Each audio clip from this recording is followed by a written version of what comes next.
But if you think about almost 1 million Jews from all those countries chased out, my family from Egypt had a notice of a day to take whatever they can in one bag and get the hell out of there after years of living in Egypt.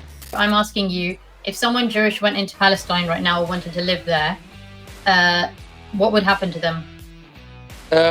Probably they're gonna, get murdered, to be honest. Exactly, and that's my point. The genies demons are gonna come out of Al-Aqsa and they're gonna take over the world, and the Jews are gonna have extreme supremacy. I have never heard of that.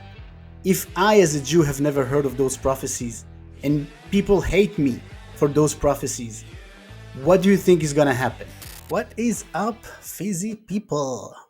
So in this video, you will see me debating a Muslim scholar, or at least that's what he claims to be, on the Candid with Lubna channel, which I have been, I think, for almost a year. I've been saying my thoughts there.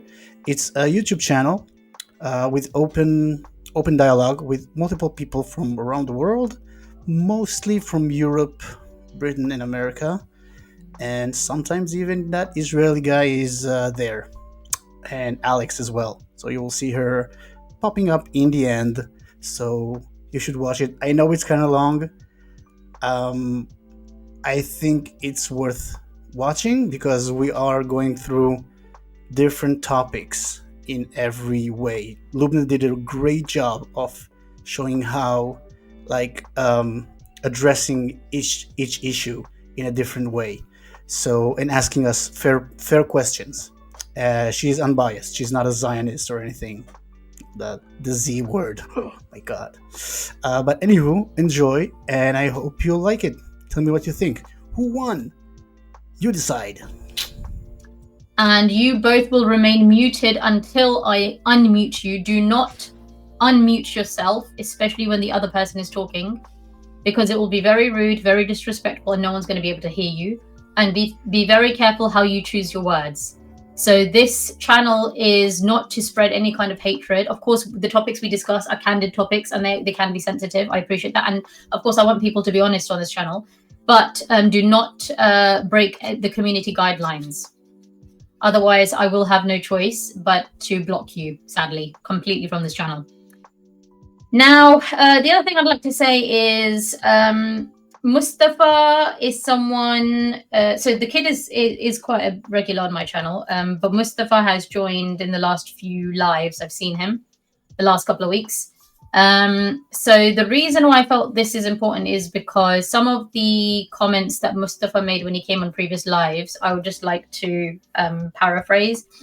One was that one of the statements he made was that he believes that Israel as a country will be finished in 2 years' time, within 2 years. That the end of Israel is coming as a country. And then the second thing he asked me is, why are so many Jewish people coming on this channel? And I felt as if that these are interesting questions, and I'd like to do a deep dive on these. Now, I have not told either of these individuals what I will be asking them today. So none of them are prepared. Okay, it's all equal, it's all fair. Only I know what I'm going to be asking. And the questions that I'm going to ask both of them. And my role as moderator today, I'm going to try my best. Of course, I'm a human. I'm no angel. I can make mistakes, but I will try my best consciously to be as unbiased, as balanced, and as possible. And I will try to challenge both. Now, the guests and whoever's viewing will get the opportunity to come on stage and ask your own questions.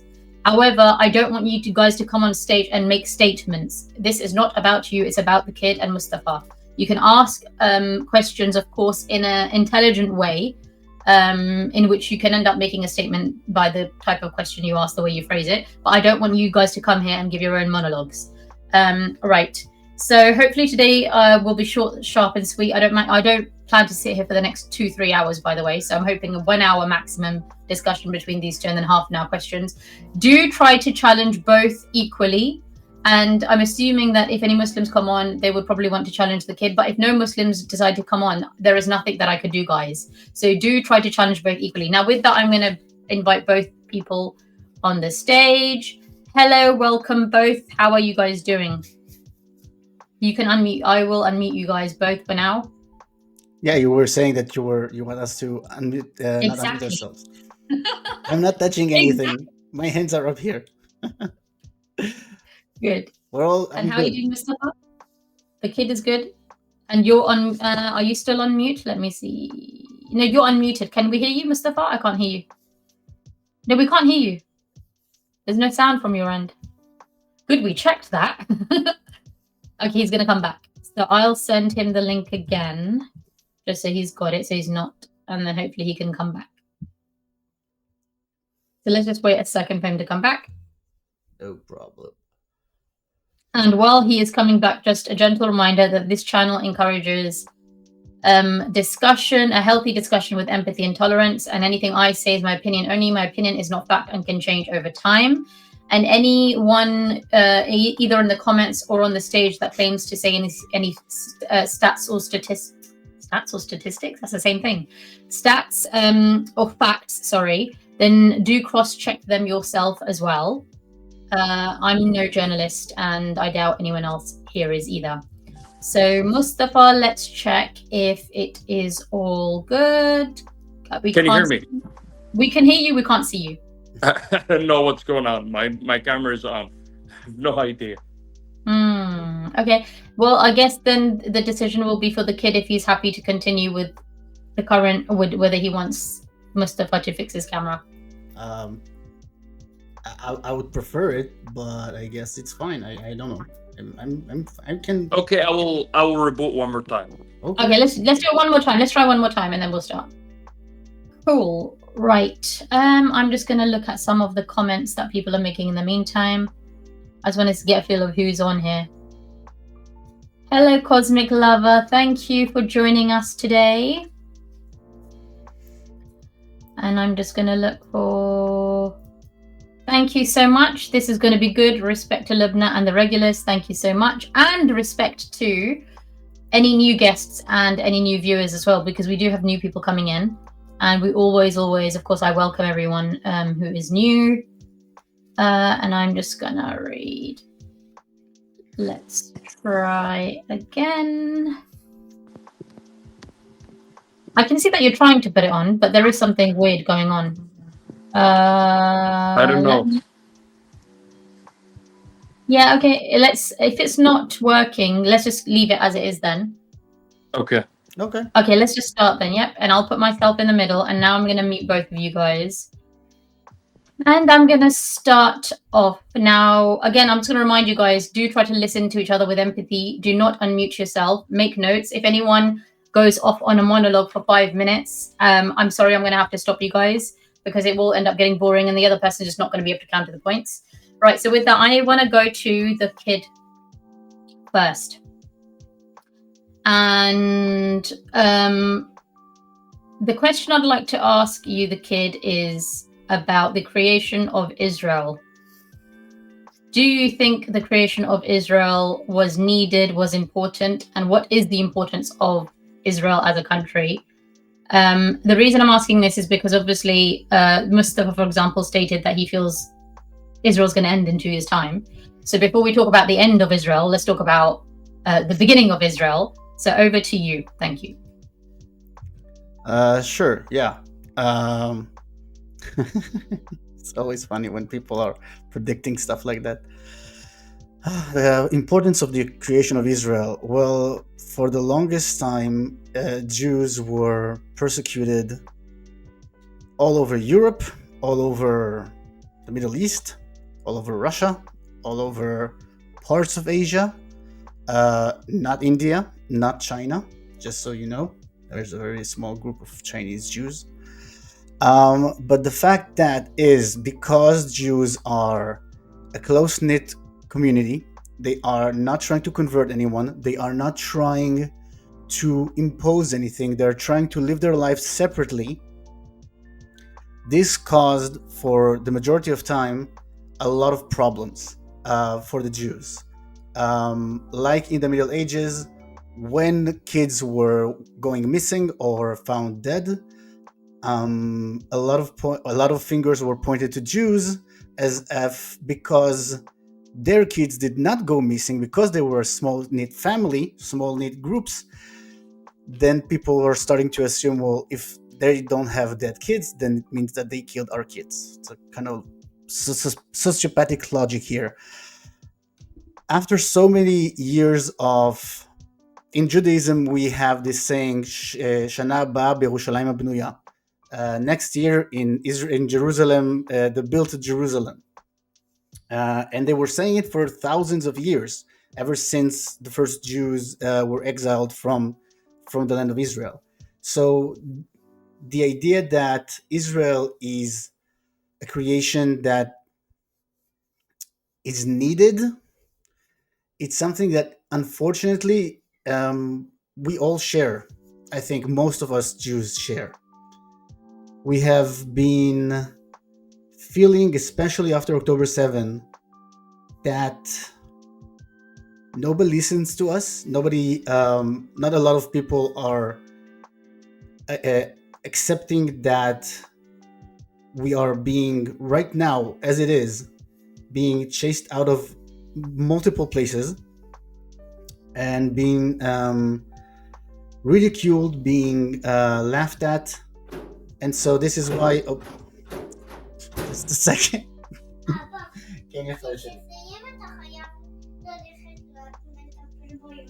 טוב, בסדר. טוב, תסגרי את הדלת יפה שלי, אני בשיחה. Sorry for that. She's still not sleeping yet. חזק. Sorry about that. So the idea that Israel is needed is unfortunately something that is proven to us again and again and again. The first Zionists were actually coming from Yemen back in the 1700s because of a lot of pogroms and a lot of problems that had been there back in the day. Europe is no exception. So we always needed a place to be together. And finally, when we started doing that, we are blamed for, right now, taking land from other people, which I think is kind of ridiculous to say that about us and about them, but this is something else. So yeah. Cool. Thank you for that. And what I'd like to do is I'm going to be asking both of you guys questions. I don't want you guys asking each other questions, right? It's going to be me asking you both questions, right?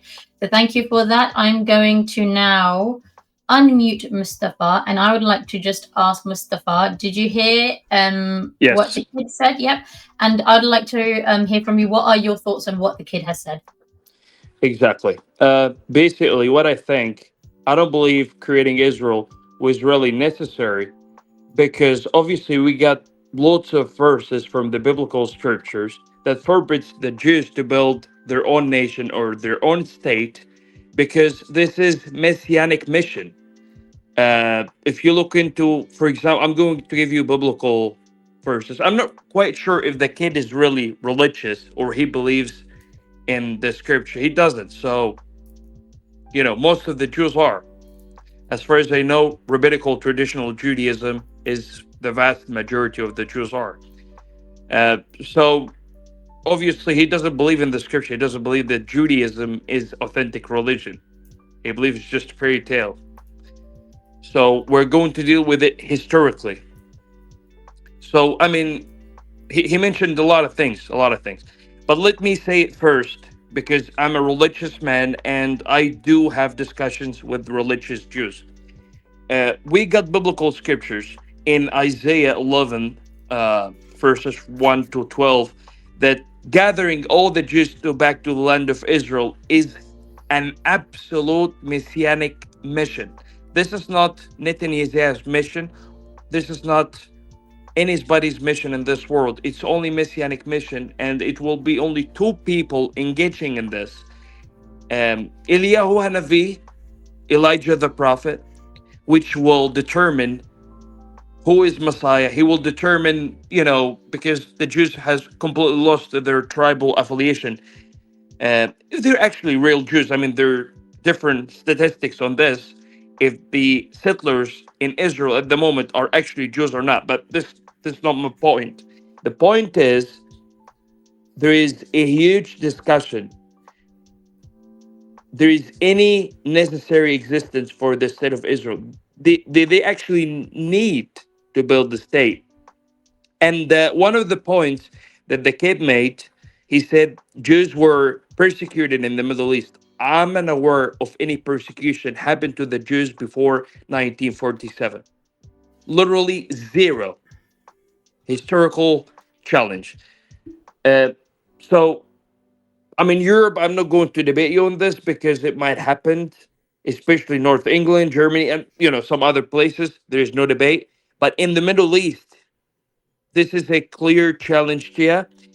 Which century, which year, which Middle Eastern country persecuted the Jews? It's an absolutely absurd claim that nobody ever made.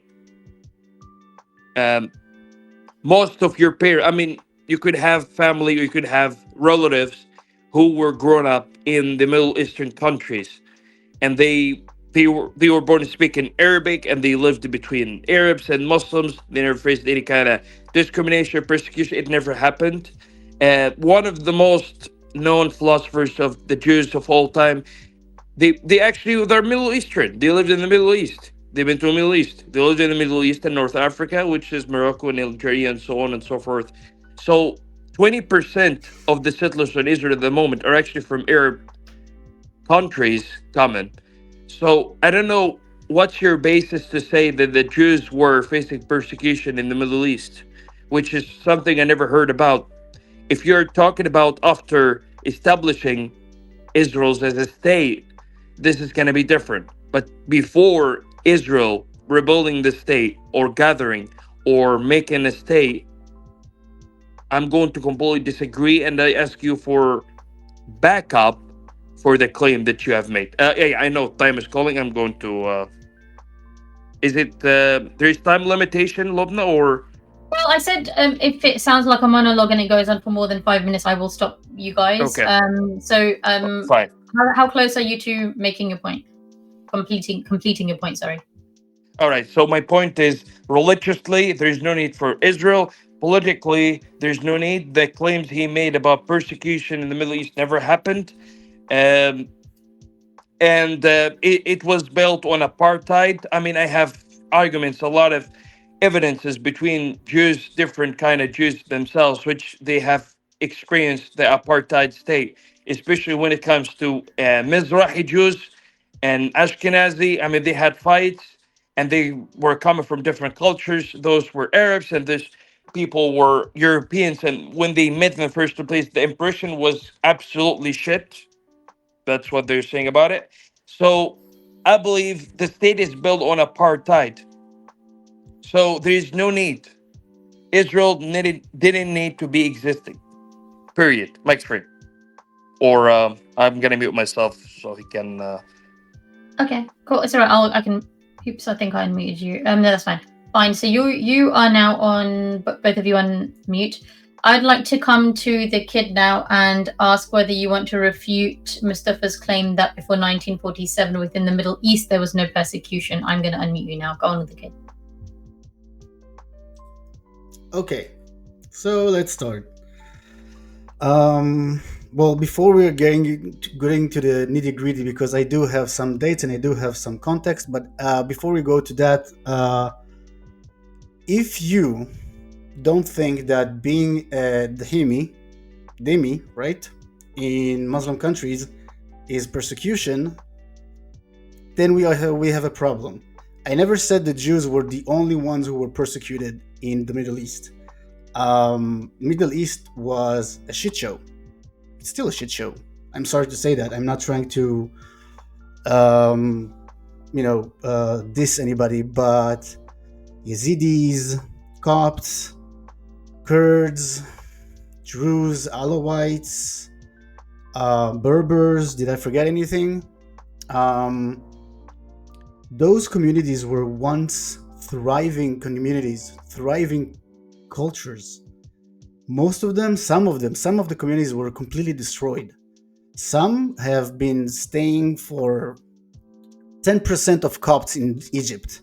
So now let's go to the nitty gritty about it. The Iraq, right? The Farhud pogroms in Baghdad, 1941. No Israel was established yet. 180 Jews were murdered. Pogrom, persecution, whatever you want to call it. Earlier persecutions of Nazi-inspired youth movement, like the Al Fatwa, began in targeting Jews. Yemen, Dahmer massacre. Several Jews were murdered after accusations of ritual murder. So blood label. They blood labeled the Jews, and then they said, well, now they need to kill them. Orphan decree pre-20th century through. Orphaned Jewish children were legally required to be converted to Islam. Persecution, you decide. Egypt, anti-Jewish riots in 1945. Jews did not have Israel yet. 1947 to 1948, we had the further riots where 70 Jews were killed in Cairo and Alexandria pogroms combined. Syria, 1840. Well, look at that. It's not even in the 1940s yet. Damascus affair, infamous blood libel accusations against the Jews, accused of murdering a Christian monk. Then they kind of tortured and executed Jewish leaders, and they sparked an international Jewish response and early activism. Aleppo riots in 1947, still no Jewish country. Synagogues were burned, Torah scrolls were destroyed, dozens and dozens of homes were shops were looted, and people were fleeing for their lives. Lebanon, 1945 to 1947. I can keep going, man. I keep going. It's Libya, Morocco, Fez pogrom in Morocco, Tunisia. Jesus, man, it's the list goes on and on. So I don't know what kind of historian are you. I'm not trying to diss you. Again, man, let's try at least to be honest. Let's try to stick to the facts. You can claim whatever you say. You can claim that those pogroms were, again, not that I'm saying it, right, that they were, they had a good reason to happen. But at least let's stick to the facts that they did happen, okay? Because they did, and I know it, and I have, again, my family's history is not Ashkenazi. My family's history is from the Middle East, part of it. So I know what I'm talking about. I assume you are done, the kid. If I could therefore put you on mute. I'm going to ask a question that I haven't planned out, and I'd like, I will give you a chance, Mustafa, to respond to what the kid has to say, but I just want to ask him something on this same note. So, of course, every single human life lost matters. Doesn't matter if it's one person, a million people. However, of course, human history has been bloody for all races, all faiths. When the list that you've read out, you mentioned 180 Jews. Would you agree that, like I said, every life matters, but 180 is not the same as 18,000 or 180,000 or 18 million? So, I mean, do you have any examples of any really large loss of life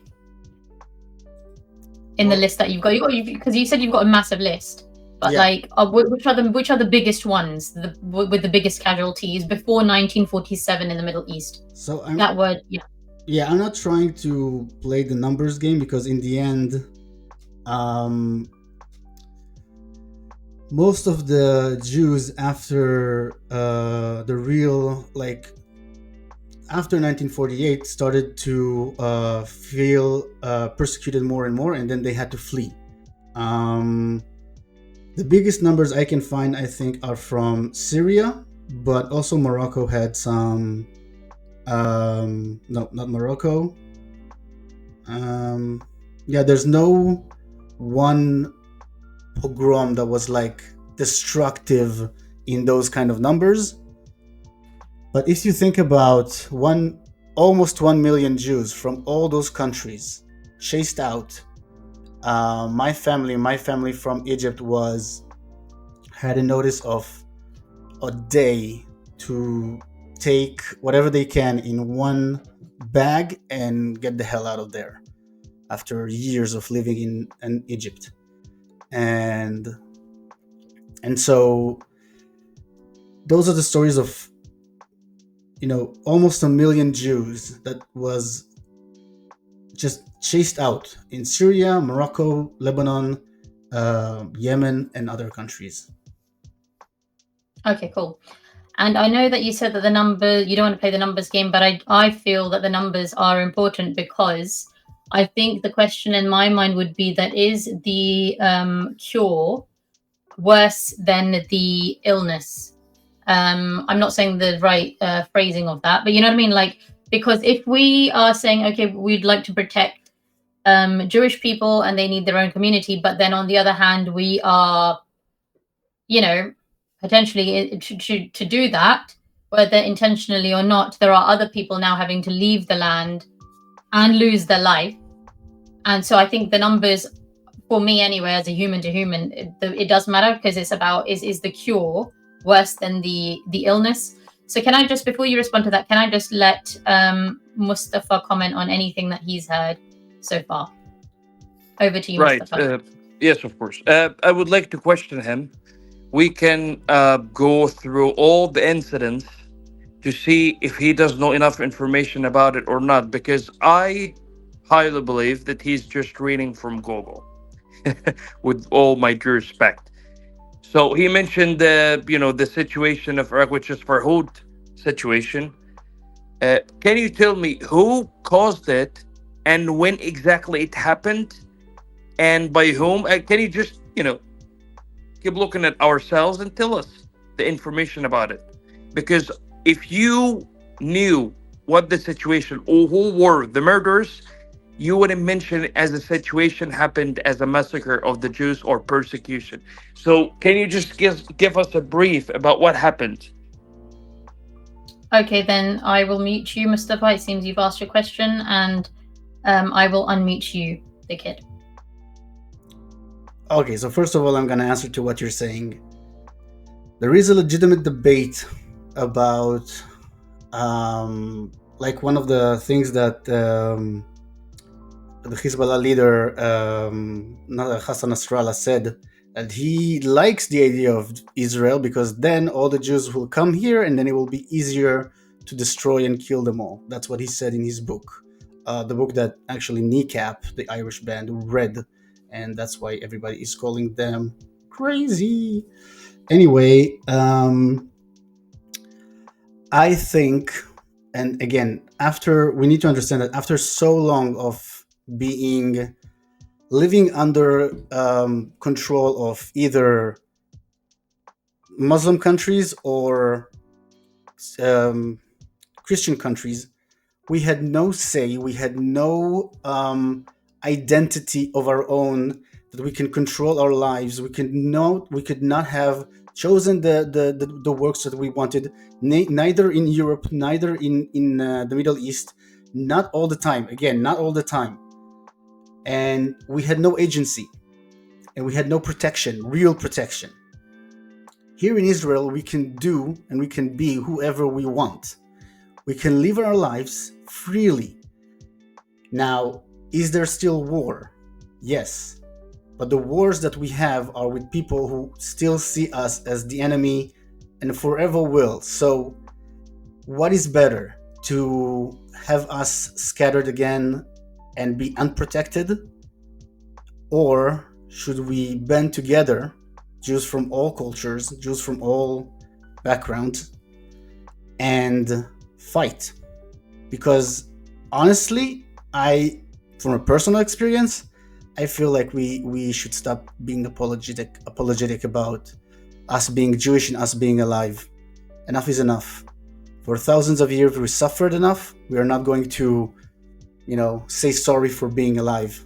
Now, for Mustafa, listen, you want me the whole story, or do you want, like, what are you trying to get at? Because I'm really trying to understand if Jews were killed and targeted because they were Jewish. Do you need the context of how it started? Yeah, exactly. And who murdered the Jews as well? Who started and what caused it and who murdered the Jews? Because we're going to look into it. We're going to see if this is actually a Jewish target or it was political thing. Oh, did I say it was religious? I didn't say it was religious. There are a lot of elements Yeah, of, because when you say persecution, yeah. what does that mean? It means somebody's just, you know, completely meant to be killer for, just to kill the Jews and murder the Jews. It doesn't mean somebody just going, all around.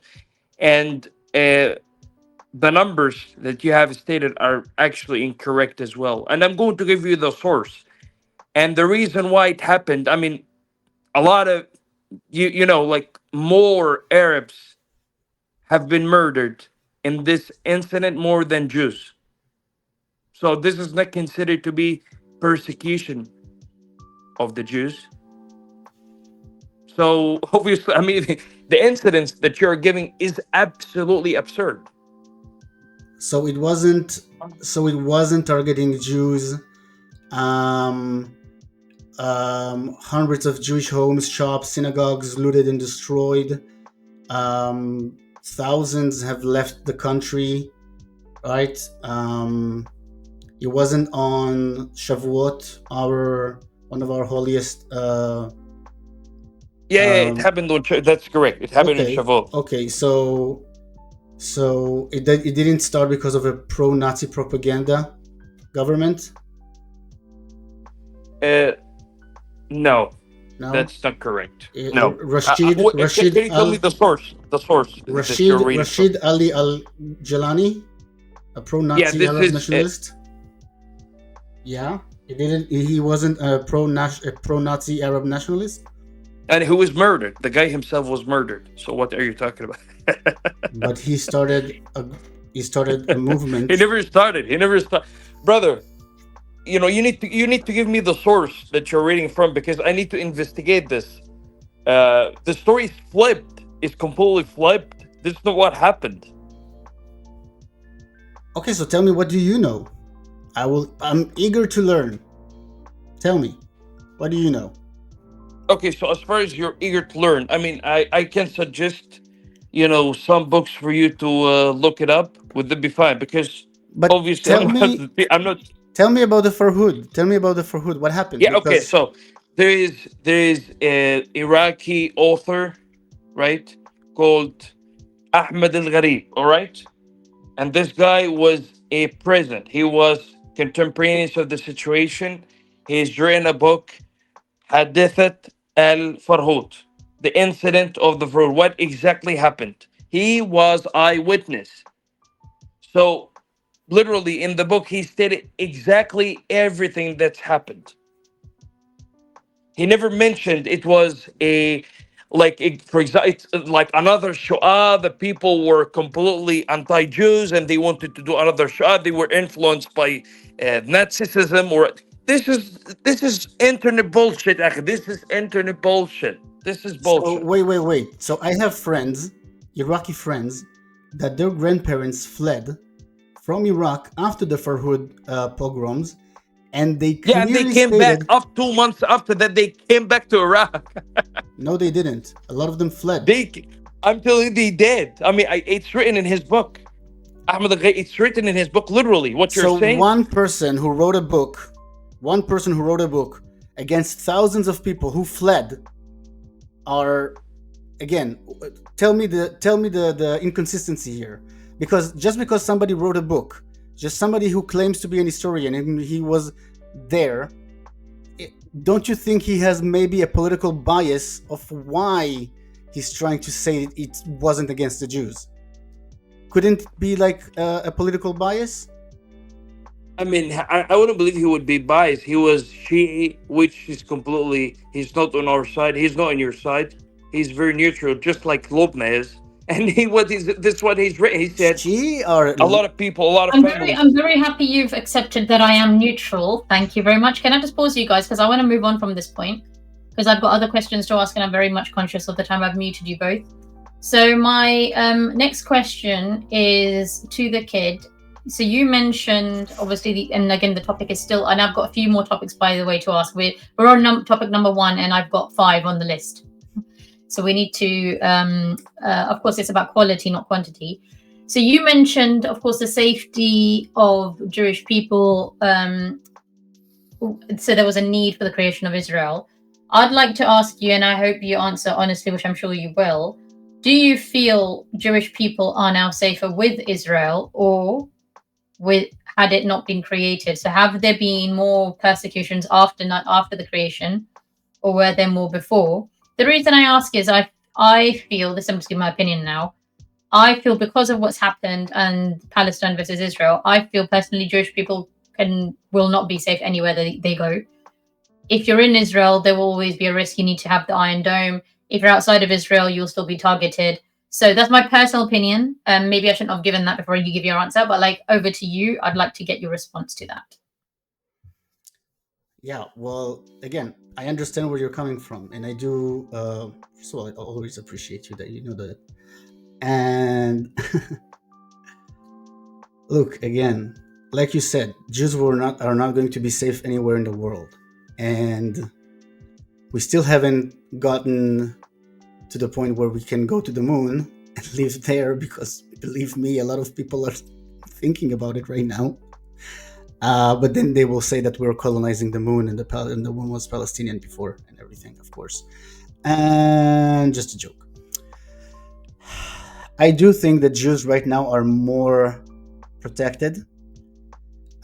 If you think about what happened to the Mizrahi Jews before and after the creation of Israel, if you think about what happened to the European Jews before and after the creation of Israel, if you think about the African black Jews who we had to fly in Israel with Shlomo, it's one of the biggest immigration how do you say it, like project ever, because a lot of those Jewish tribes in Africa were targeted for not being either Christian or Muslim. And also look at what happened after the fall of the USSR. Many Jews fled back in the 90s, coming here to Israel. So they know what's going on. They know that we need a strong and unapologetic Israel. We know we need strong borders. We know we need strong soldiers, because nobody else is going to protect us. Nobody else is going to be there with us, standing in line with us. Now, as I'm saying it, there is a caveat. We are living here with Muslims, with Christians, with Druze, who are fighting with us, living with us, thriving with us. We never wanted the country to be exclusively Jewish. We never wanted that country to be an ethno-state. From the beginning of Israel, from the beginning of the creation of Israel, Muslims and Druze and Christians were an integral part of this country. So in one way, I'm saying, yes, Jews need this country, and we need to be protected, and we need to protect ourselves, not to be protected. We need to protect ourselves. But in the same breath, I am saying Israel could not exist, and I mean it in the best kind of way, could not exist without living with Muslims, with Christians, with Arab Druze or Alawites, some Cherkessian and whatever. We cannot. The idea of being a whole and not separated is biggest part of being Israeli. Cool, and I'm glad you came to that because that was one of my points on the list, which I'm going to go to now. But before that, Mustafa, is there anything you'd like to say on this? And then I'm going to move on to a linked topic. Over to you. Of course. So the question was, is Israel safer now than ever before? Is it safer now after the entity of Israel created? This is completely, I would say, true. I'm not going to deny. Yes, they're safer than they were in Europe. There's no question. If you count how many people were killed in Europe compared, um, to the numbers that been killed in the Middle East, especially after the Israel countries created. Yeah, I would say yes, he's right. But are we? Yeah, why you should ask only Israel without asking its neighbors? Are we safer with creating other entity, other country in the Middle East? Of course, we're not. So it's not only about Israel, because you have to consider her neighbors as well, which we are. So Israel being safe, this is an absolute threat to the Arab world that Israel is surrounded by, and most of the Arab countries at the moment are not feeling safe because of Israel. Since Israel existed in the Middle East, no Arab country like that, and at the beginning, no country acknowledged Israel's existence because they didn't want it to be here. None. And of course, he knows that. He knows it. He's not denying, I believe. So why are you getting surrounded by people that no one likes you? It's weird. Like, I'm not going to hang out with somebody who doesn't like me. Bunch of guys that we will go out. It doesn't make sense. So you should be surrounded by people who like you and who are your allies. But obviously, you're trying to make honey sour, which is not going to work. You try to basically make the Arab countries your allies by trying to facilitate things for them, which is not gonna work. It's not gonna work ever. So the answer to the question, Lubna, basically yes, they are safer in Israel than any other country. That's true. I mean, there's no way you can deny that fact. Okay. But yeah. Can I just say, I think you have made a good point in terms of are the other countries safe on the creation of Israel? That also needs to be considered. And I think that was kind of my point as well. That is the cure worse than the illness? Because I think the overall, it's not just about one community, it's about humans as a whole. Has it been, is it causing more persecutions regardless of people's race and religion, or less overall? But then also it's interesting that you mentioned that why did they decide to go and be surrounded by people who are not allies? But that's not really true, is it? Because you yourself said they were persecuted more in Europe. So if they were persecuted more in Europe, maybe they felt comfortable at the time going into the Middle East more than creating Israel in Europe, because of what happened, for example, in Germany. And also, I think my understanding, of course, of the creation of Israel, where it has been created, are the biblical reasons as well, right? There is religious sentiment behind it. And if Muslims decided to expand all around the area that is holy to Jewish people, how is that? Why should that mean that now Jewish people should not now go back to their land, their holy land? Because they didn't ask Muslims to expand either, right? All around their holy place. So I think there's different ways of looking around it. Can I just ask? There are two questions that I keep swapping around, because when you guys are discussing things, the topics keep switching around. So I'm just going to do it now in the order that I have. My next one is, and I think the kid, you mentioned this, but I'd like to ask this to Mustafa first. So my understanding is, and I never knew this until 1.5 years ago, that there are Muslims in Israel. That shocked me. No one talks about it at all in the Muslim. So I never even knew. This is when I was pro Palestine. I didn't know that. But when I found out actually there are Muslims in Israel, and not just a few Muslims, like 1.5 million, like 2 million Arabs apparently, and around 1.5 million Muslims. I'm sorry, for me, that completely changed everything for me. Because I'm like, hold on, everything I've been told, this is like a holy war, this is this and that. I'm thinking, but there's 1.5 million Muslims living in Israel. They seem to be doing fine. Of course, it's not ever going to be perfect for anyone, but like that really changed my mind. So I would like to ask you, Muslims in Israel versus Jews in Palestine. What are your thoughts about that, Mustafa? I'd like to unmute you. All right. All right. That's a very good question. I don't mind Jews in Palestine. I mean, we had Jews for, hundreds and hundreds of years. No problem. And they were not treated like second-class citizens. But Muslims in Israel, I don't believe they have the same rights as the Jewish folks. They are treated like third-class citizens. Um, I mean, you get what you're gonna hear from him. What you're gonna hear in the media that they are treated exactly the same, but this is not the real thing. I mean, for example, the military service. I mean, the religious Jews, especially the Haredim, sometimes they don't go. They don't do the service. But if you're a Muslim, you're compelled to go and participate. If you were born in Israel, you're compelled to go and participate to the military. This is the reality. So I don't see this is to be equal thing. I mean, as far as I know, I mean, what makes Israel good if they have Muslim population that they have their affiliation to? If you got a Muslim who's affiliated to Israel, I mean, it doesn't make Israel any good. I mean, the guy is completely Israeli. He's a Muslim, but he's Israeli as well. I mean, the country is becoming a religious. I mean, 80% now. Look at Israel. 80% of the guys are like LGBT community, atheists. I mean, they have abandoned Judaism. It's not Jewish state as people think. They became secularists.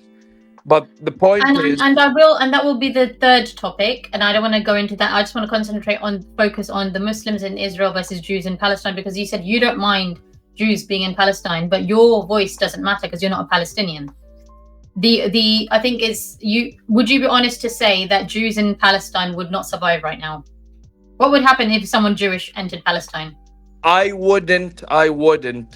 If I was living in Palestine, I wouldn't harm anybody who's Jewish just because he's Jewish. So I support Jews living in Palestine with no harms, nothing, no racism, no discrimination. And I appreciate that, but that's not the question I asked you. I'm asking you, if someone Jewish went into Palestine right now or wanted to live there, what would happen to them?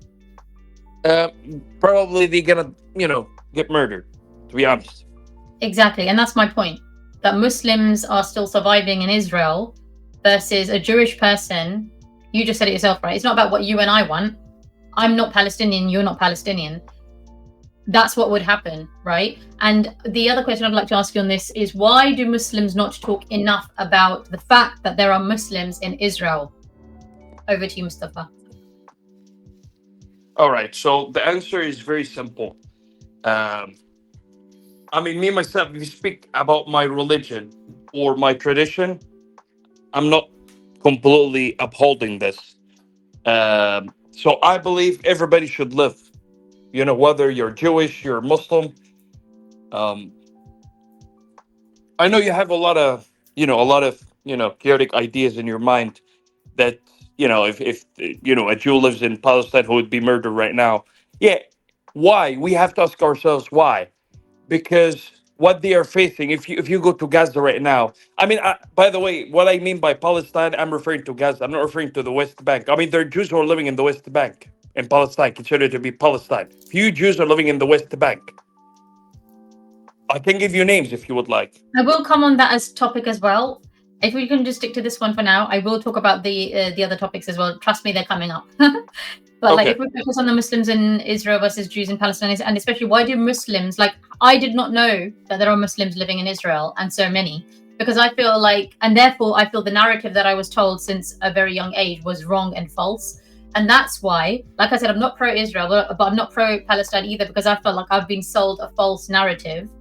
And that wasn't true at the end of the day. And then I'm thinking, what else isn't true, right? So I'm just very suspicious, and I just feel like I said, Lubna, let me tell you something. I need to mention something on this topic. Most of the Muslims who are living in Israel, they are Palestinian, and they had lands, and they were basically, Palestinians, they were living, it's their land, but they were forced to sell their homes and go somewhere else. Some of them were forced to get Israeli citizenship, and instead of staying in a place where you're going to get bombed later on.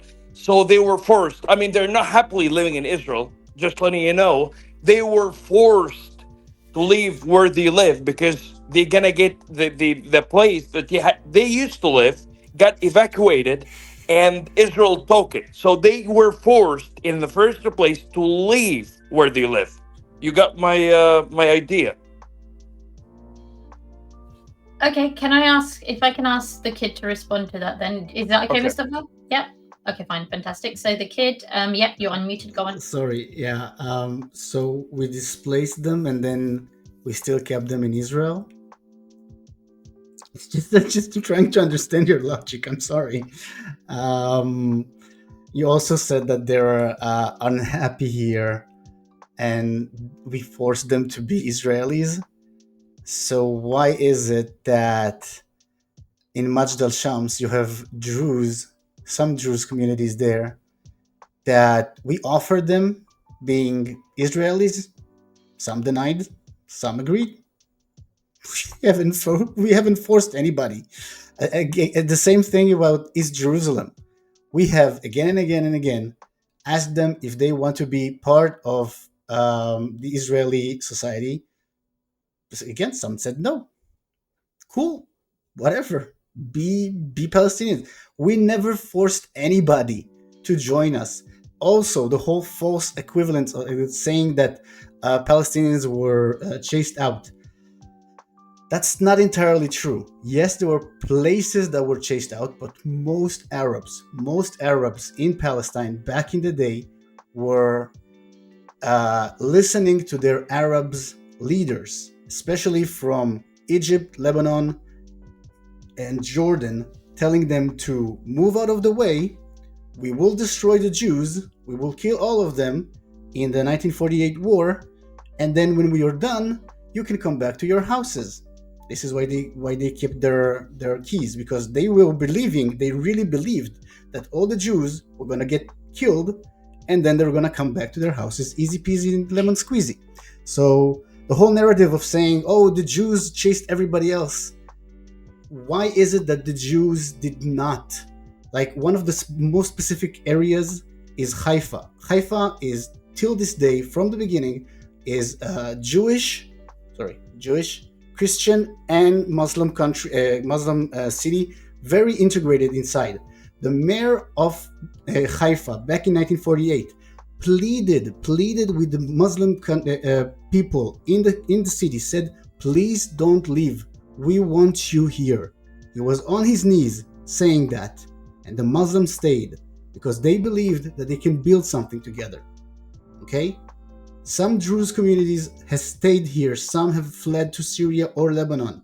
We have never forced anybody to stay here. We have never forced anybody to be Israeli. So, I mean, your narrative is completely falling apart. Okay, Man.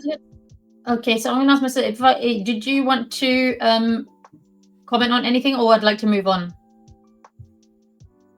Yes, I would, but I mean, he's not gonna never believe me because he's what's in his mind is in his mind. You can't change what's in his mind because obviously, if so, if there are leaders inside of their people that we're gonna kill all the Jews, this is something I never heard about before. To be honest with you, I mean, it might it might happen, but this is not what we are raised or how we got abroad or what we believe in. This is not actually our religion. What our religion teaches.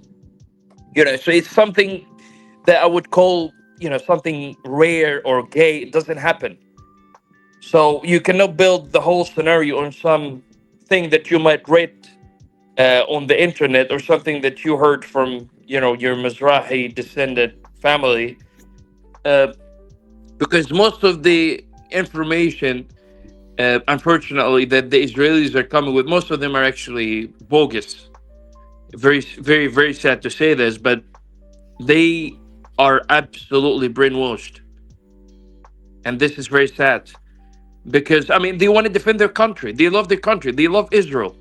So whatever, even if I'm gonna lie for the sake of Israel to keep Israel alive, I don't mind. Even if he's gonna come here, I'm not saying everything he said is a lie, because that would be absolutely liar. But some of the statements he said cannot be backed up, because there's nothing that you get this piece of information from. He's just taking out his mind, which is I'm fine with. I'm fine with. By the way, I think he's a really nice guy. Don't get me wrong. He's a very, very nice guy. But I I think agree. he's completely biased. He's completely biased. He loves Israel. Cool. Unless you really, really wanted to respond to anything, I would like to move on. The kid. Yep. Shall I move on? Yep. Cool. So if I move on, please, guys. This has come up. Belief in God, right? And I have mentioned this a few times on my lives as well. So, I think, Mustafa, you quoted 80% of the Israelis, they are either atheists or they're into LGBTQ and that kind of thing. And I think when early on in the live, the kid also nodded his head when it came to Jewish people are not that religious. So, and I have mentioned this again. For me, it did bother me a little bit, that because I feel it's a contradiction. So, and what I feel is a contradiction is this: if you say that God gave me the land, but then on the other hand you say I don't believe in God, for me it doesn't make any sense. But if you say you believe in God and you believe God gave you the land, right, then fine, I respect that. I agree. Like, it's fine. Like, I get it. But I find there are many instances where the person who's saying God gave me the land doesn't actually believe in God. For me, as someone who does believe in God, and I respect other people's belief as well, but like that just has bothered me quite a lot. So I would like to give the kid the chance to respond first, and then I'll come to Mustafa. But like, I appreciate that being Jewish is not just about the belief in God.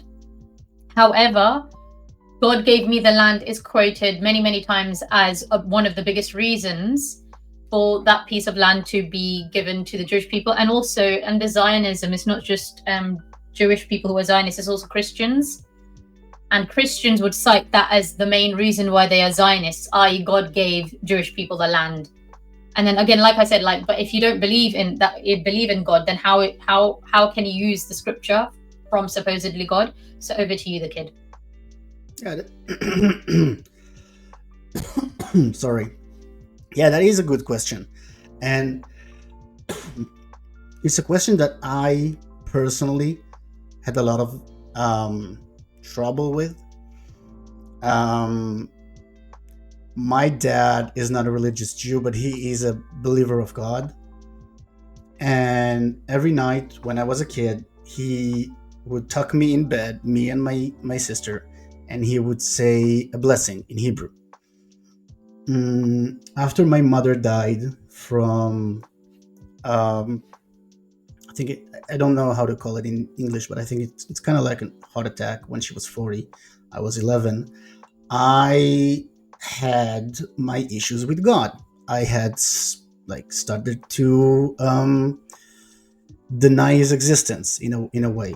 That was my first step into being an agnostic. Right now, I stopped. My dad kept coming and asking me to recite the bracha, the yeah, and I didn't want to.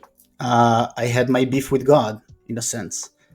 You said it was a contradiction that Israel is built on the belief of God gave us that land, and so we don't believe in him. Yes, we are. Jews are the biggest contradictions in the world. I will be the first to say that. And sometimes we wear it with pride. Some will claim that we have religious ties to the land. Sure. You cannot deny the historic, I'm not saying religious, but the historic connection of this specific piece of land with the archaeological evidence that we can find today. Some of those evidence, and I'm pretty sure Mustafa would agree with me, some of those evidence are found in the Torah. Some of the places, some of the people who were found dead and buried, I mean, they are all there. Again, not everything, but a lot of stuff. But we keep digging and we keep finding stuff. Now, why did we not want this country to be religious? Well, there was a lot of debates in the beginning of this country. The first people who came to this country and built it from scratch. Listen, a lot of people don't know that, but the place here in Israel, the place here, was full of swamps, malaria, and unlivable situations. So you can also ask, why did we come here from all the freaking places and did it from scratch? It is kind of a miracle that this country is established, and I'm saying it again as a agnostic. Those people were secular, the people who built this country. So they did not want a religious belief to control the democratic lives of people here on this land. On the other hand, they could not, of course, disagree with the idea of this is the land of the Jews. This is the land where we come from. Again, archaeological evidence. So just because it's contradictory doesn't mean it's not true. I know it sounds weird, but this is the lives of Jews. Again, we are always the meaning of Israel. I don't know if a lot of people know it, but Israel, the Israel, means to combat God, to not combat more of like, kind of like in a debate kind of way. Jews throughout history, throughout the Torah, were always accusing God of being unfair, of being pushy, of being demanding, of being too violent. This is our history. We never accepted everything with 100%. We were always debating, we were always questioning. And this is no exception in the end. And yeah. Okay, cool. Can I just ask, just to off the back of your answer, do you think that the Christians who are supporting Zionism on the basis of religious scripture, do you think they are foolish? I know, foolish is a big word. As an agnostic, I am a very live and let live kind of guy. You want to be Muslim, you want to be Christian, you want to be Jewish, whatever. You want to believe in the Zionist movement as a Christian? Sure. I think some of them are very misleading because they want the Jews there because of religious texts and their belief of the coming of the Messiah, and that bothers me a lot because for them we are just a tool to be used in a kind of a religious war. Forgive me for not wanting to be a tool. So no, I don't like it. Some are, and I'm seeing it increasingly right now, some Christians are coming from a more humanitarian way and saying the Jews have suffered by us as well, by the Christians as well, from the church, from the popes, from all over Europe. So we need to acknowledge that, and we need to give them a space to live freely, and that I do accept. Cool, thank you. Now over to you, Mustafa. You don't need to ask a question on this topic if you don't want to, but if you want to, you're unmuted. Of course, I would like to comment on this. First of all, yeah, it's a big contradiction. How come God gave them the land and they don't believe in Him? It's as He said. I mean, I'm not going to rephrase it because He said it perfectly. He said it's a contradiction, which is a very big contradiction. I'm going to overwrite this, but I have a lot of other questions. I mean, the biggest gay parade in the world was in Tel Aviv, which is something completely against the Torah, against the teaching of Judaism, especially rabbinical, traditional Orthodox Judaism. It's something completely against. Um, Regarding the archaeology, yeah, of course, Jews lived in Israel. There's no question, there's no debate. They have discovered the remnant of the infrastructures of kingdom of King Hezekiah. Nobody can debate this. It's already done. No debate. But we are debating, you know, belief in God. Belief in God. It's very tough because most of the Israelis now are, even if you see a religious guy with kippah on, some of them actually not believing in God. It's just tradition. They're just doing Jewish folklore. It's it's a serious problem. Even a lot, I heard a lot of people from Israel saying Netanyahu himself is not believer. So it's something that's more like he's practicing the tradition. He could do, kiddush, yom shishi, etc., etc., etc. But it's tradition. This is not something that will make him believer of God. Um, yeah, because I mean, it's very hard to believe in Judaism, to be honest. If you take, if you dive deep into Judaism, you would come to conclusion that God doesn't exist because it has a lot of complex. It's very complex religion. So, Lubna, yeah, I think as we the answer to this question, believe in God. Let's say contradiction. The answer is contradiction. So that's my answer too, as he said. Okay. And the kid, do you have your hand up? Do you want to unmute yourself? Yeah, about the idea of Jewish Judaism is a very complex religion. Yeah, it is. It is. This is why people are studying it for centuries. Centuries. It is a very complex. This is why we have debates all over. This is why we can never agree. You have the house of Shammai. We have the house of Bnei Israel. You have so many different interpretations. This is why, and again, as an agnostic, I love that. I love that we can ask ourselves questions, not have a full answer, and still agree to disagree, and give a high five and go back to each other's homes. You said that it's a contradiction. Sure, let's talk about the idea of contradiction. In the Quran, it says that, and correct me if I'm wrong because I'm not a big Quran guy, but in Quran it says that the land of Israel was given to you, right? Bnei Israel. That's what it says in the Quran.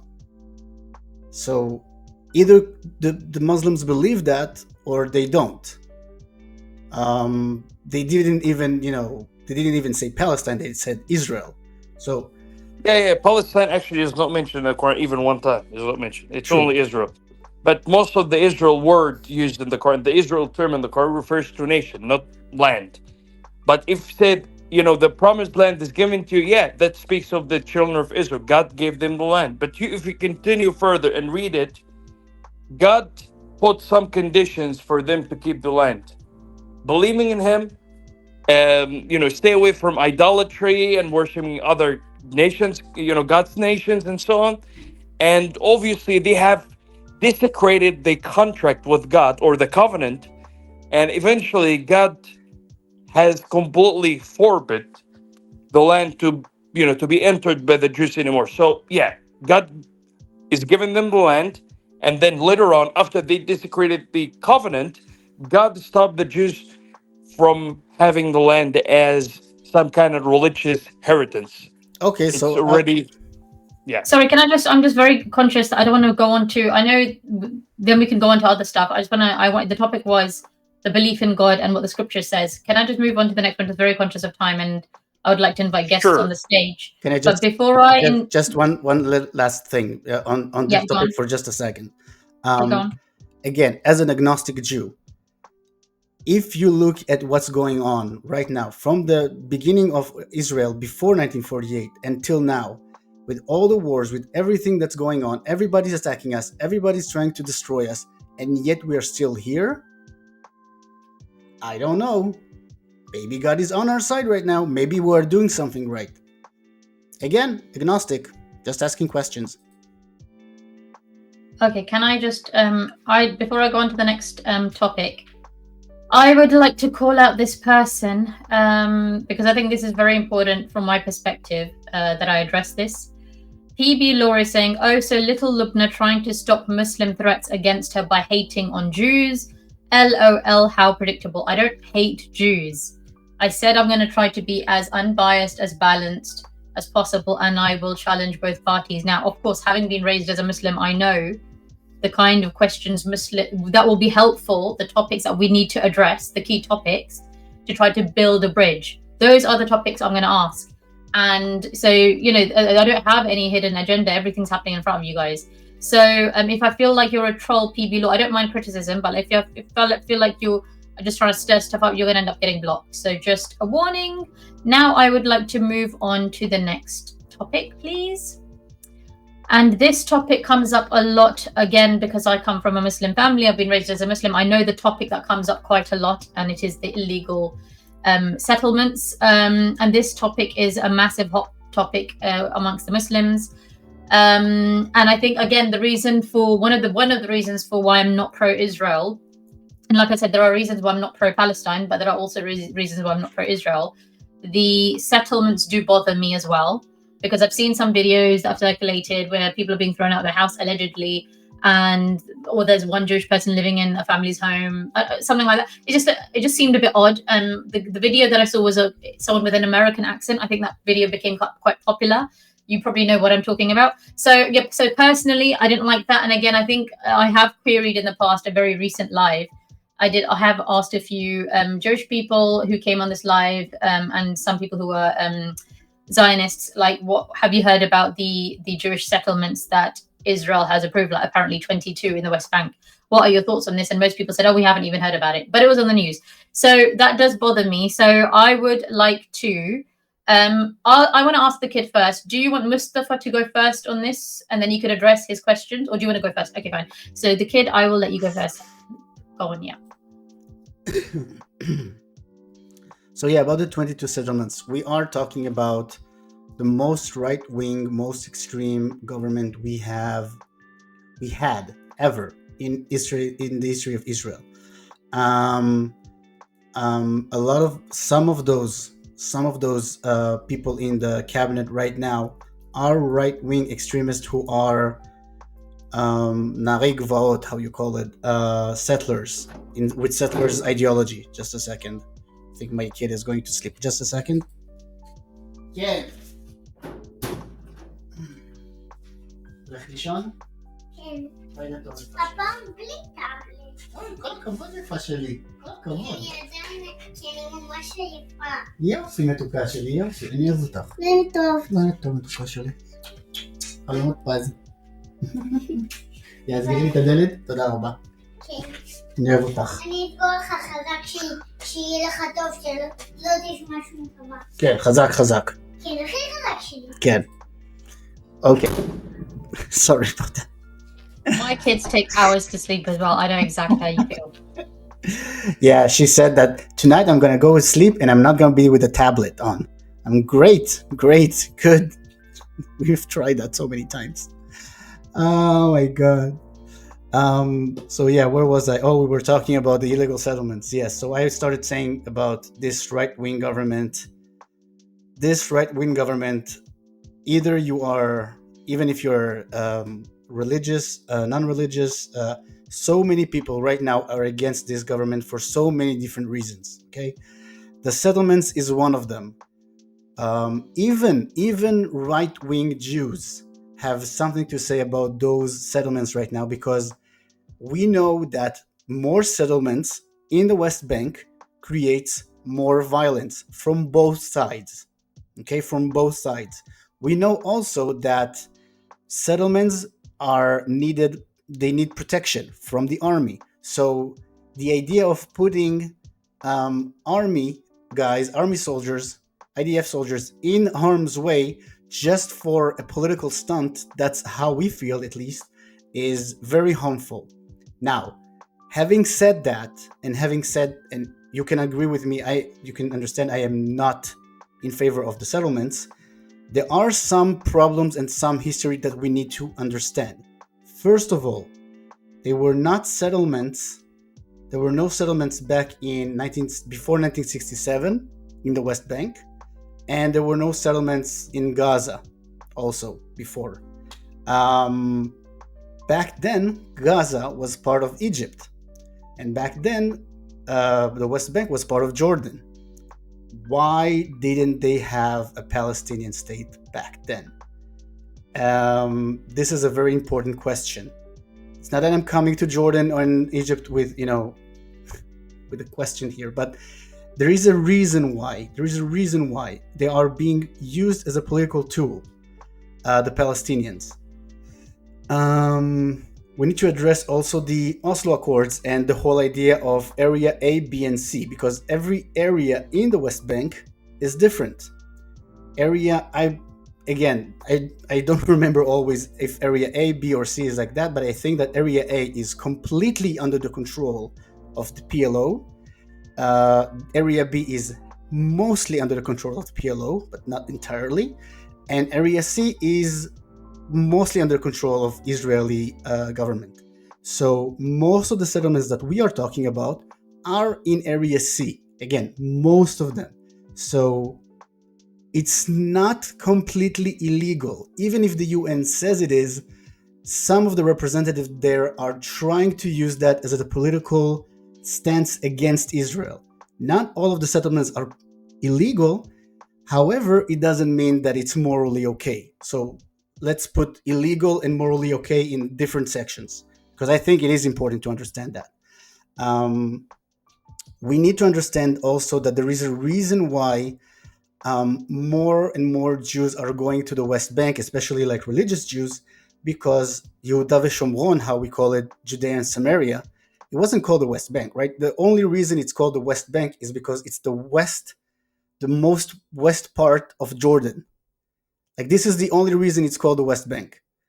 We call it Judea and Samaria, Yehuda v'Shomron. It's Hebrew names. There are places in Yehuda v'Shomron that are holy to some Jews. So, therefore, some of the, I think, Isaac and Abraham were, they have their graves there.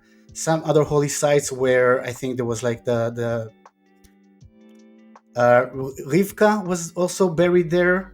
Again, don't quote me because I'm not religious and I am not. For me, it's not important, especially if it's dead bodies.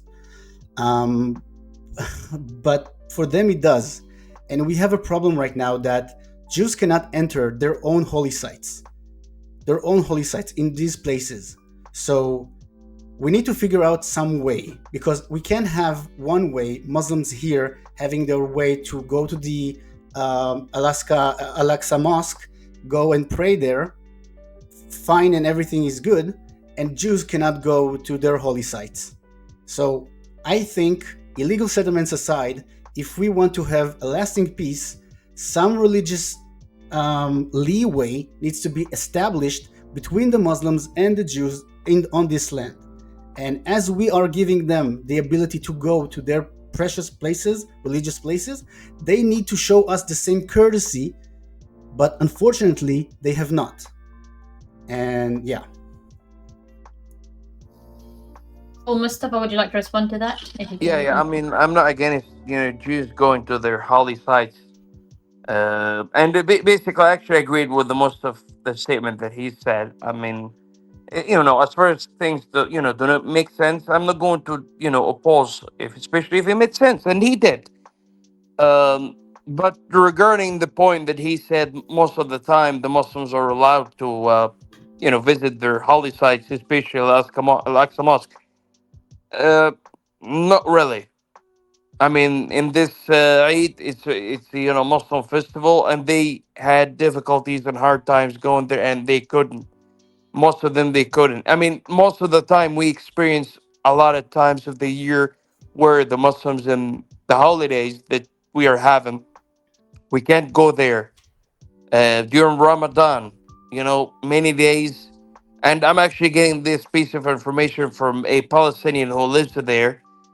Uh, and yeah, in the West Bank. And I agree, West Bank is Samaria and Judea. That's 100% accurate. No point. And they call it the West Bank because of Jordan. That's correct. Um, yeah, that's why I agreed with the Muslim statement he said. But the point is, Muslims sometimes, most of the times, they had difficulties to go and visit their holy sites. And regarding the statement about illegal settlements, I agreed with everything he said. So I don't have any other comments. Cool, thank you. Just conscious of time, so if you're okay with it, Kid, I'd like to move on. Yep, to the next one. Now, this one, this next topic, I feel like I do need to walk on eggshells because of the situation that I'm in. But I think it's very important. Like I said, I'm going to try to be fair and balanced as much as possible. And there are some things that we need to discuss, right? The role of prophecies.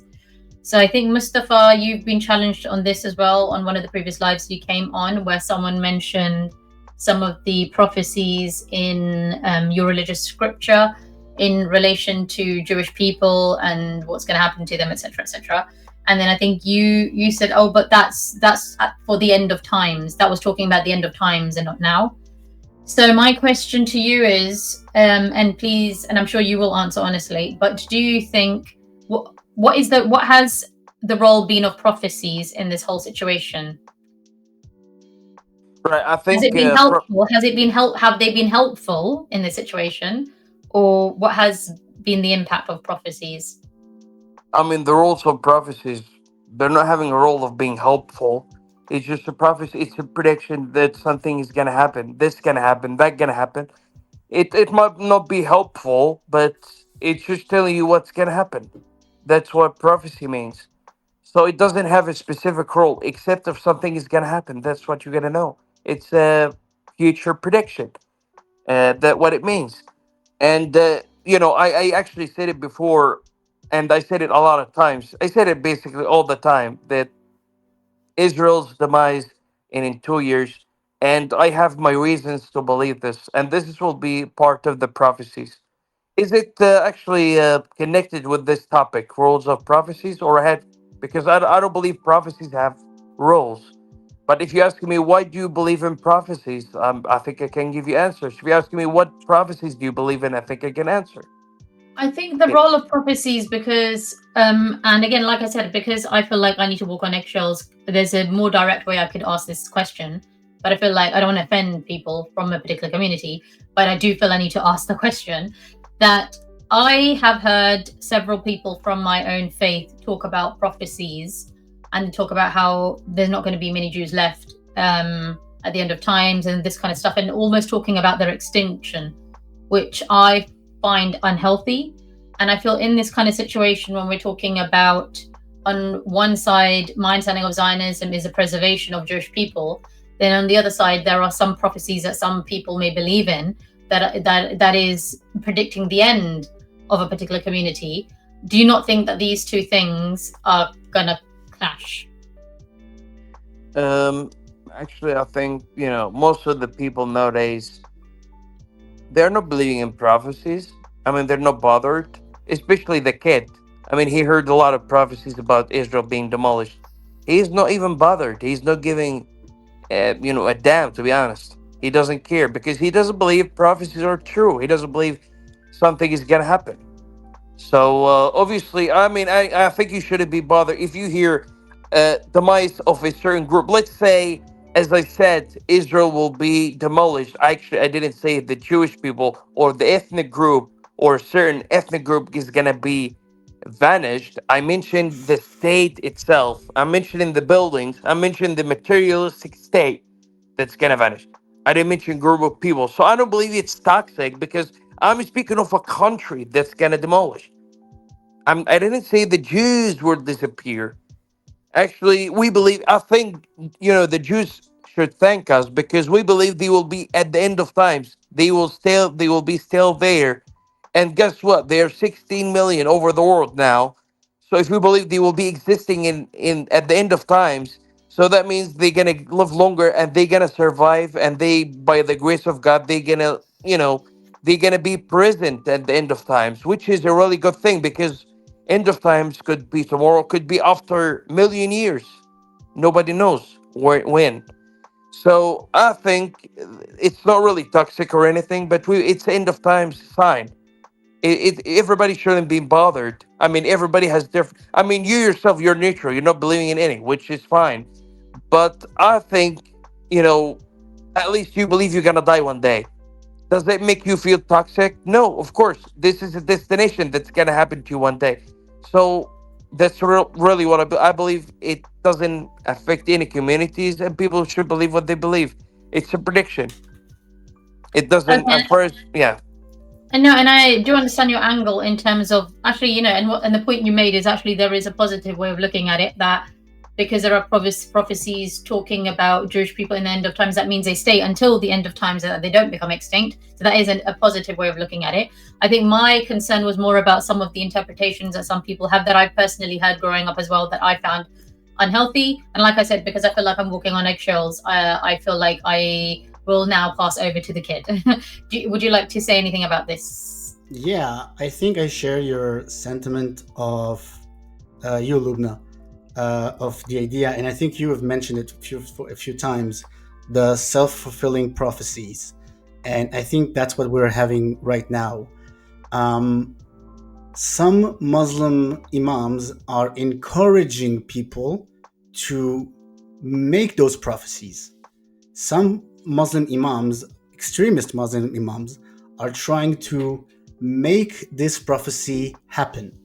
I have talked with some ex-Muslims and also Muslims that lived in the in here in the Middle East or around, some in Yemen, some in Pakistan, and they all told me the most craziest stuff that I never heard before, like that the Jews want to destroy Al-Aqsa, and then the the genies are demons are gonna come out of Al-Aqsa, and they're gonna take over the world, and the Jews are gonna have extreme supremacy. I have never heard of that. If I, as a Jew, have never heard of those prophecies, and people hate me for those prophecies, what do you think is going to happen?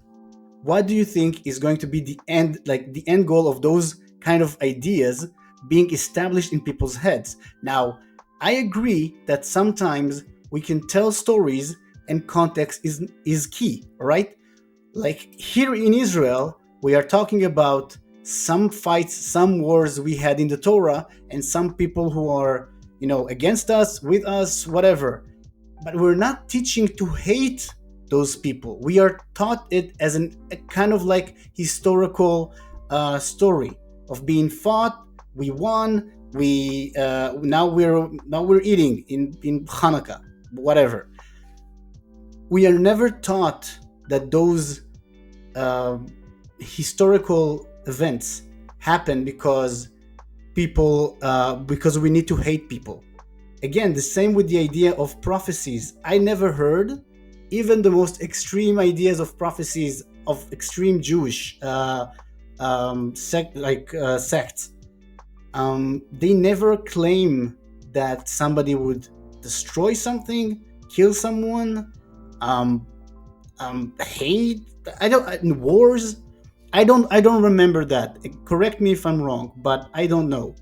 Most of the Jews here, most of the religious Jews here, do not believe in those kind of prophecies. Do not enact something of those kind of prophecies. Do not want to live by those kind of ideas that are, frankly, I think, poisonous. This kind of idea of hating someone because of a prophecy that's gonna happen, that's poison, man. And it doesn't matter if it's from the Quran, from the Jewish text. I don't care what religion said that. It's poison. Okay, then Mustafa, is there anything that you'd like to say on this before I move on? Yeah, I mean, yeah, well, the Jews destroying Alaska, it's actually it's a real one. This is believed. It's believed. You can't deny it's believed. They believe. Actually, if the Jews knew where is Kodesh Hakodeshim, the holy of the holies, where it is in in the Beit Hamikdash, I mean, they would have destroyed Alaska Mosque long time ago. But because they have no idea where the place is, so they are waiting for the Mashiach to come and tell them where it is so they can rebel. So it's believed. What the Pakistani or the Yemeni guy told you is believed in the Jewish communities, in the Hasidic, Haredic community. It's believed. This is true. I mean, this is what the Talmud and this is what the Torah Sheb al Bayt teaches. That's what they believe. So I don't know why you're angry, but I mean, I shouldn't. okay, listen, this is not something that will make me hate anybody who is believing in this, because I know from my point of view, it will not happen, right? He believes it's gonna happen. Okay, so we're gonna see, but it doesn't. It will not, let me down, or it will not let me to have a big, debate with him or hate him. No, it doesn't really affect me. As far as I have my own beliefs, of course he should have his. No problem. No, but sorry for interjecting. Just can you acknowledge that people who are believing something like this can create wars, pogroms, and hate against Jewish people? Yes, as you said, the imams and the mosque, when they try to materialize the prophets, which I'm completely it's which the religion itself opposes this. It tells you at the end of times it's gonna happen. It doesn't tell you have to make it real. I mean, this is silly. I mean, the imams. Some imams are actually, you know, very silly. Uh, Especially who said this, just go and stone them. This is gonna make it. No, it will not make it happen. It have certain time that get decided. But I'm not aware of any imam who said it. But I mean, I'm just, speaking as, supposedly what you said happened. But I mean, we're gonna see what happens. But I believe highly. I mean, there are a lot of, predictions or a lot of prophecies believed in the Jewish communities, which nobody will be able to acknowledge. Like, when the Messiah comes, everybody will just, be a slave for the Jews. The whole world will be slaves for the Jews, for the 60 million people. I mean, this is believed.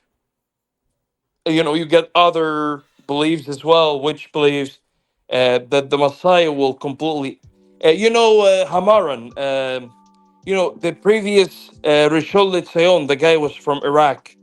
Uh, what's his name? Something Yosef, Rabbi Yosef, if you remember him. He said, when the Messiah comes, he said it in a very public speech. When the Messiah comes, the Arabs, or the whole Arabic world, the Arabs will be cockroaches, and we will, basically step on them like cockroaches. I mean, it's silly. So it doesn't bother me, but I'm telling you what's being believed. There are silly prophecies are being believed. It's very simple. So I would like to move on unless you really wanted to respond.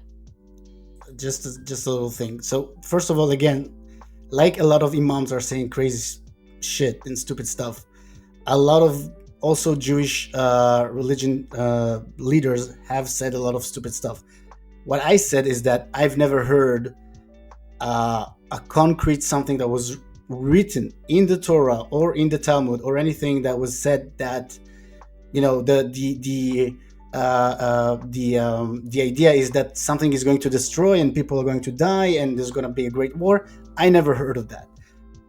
What he said about turning the Arabs into cockroaches and stepping them, it sounds more like a very, very, very extreme interpretation of something that, again, I don't think most Jews believe it. But yeah, we do also have some crazy, stupid mofos.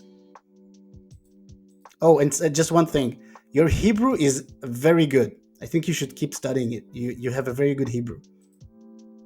Thank you.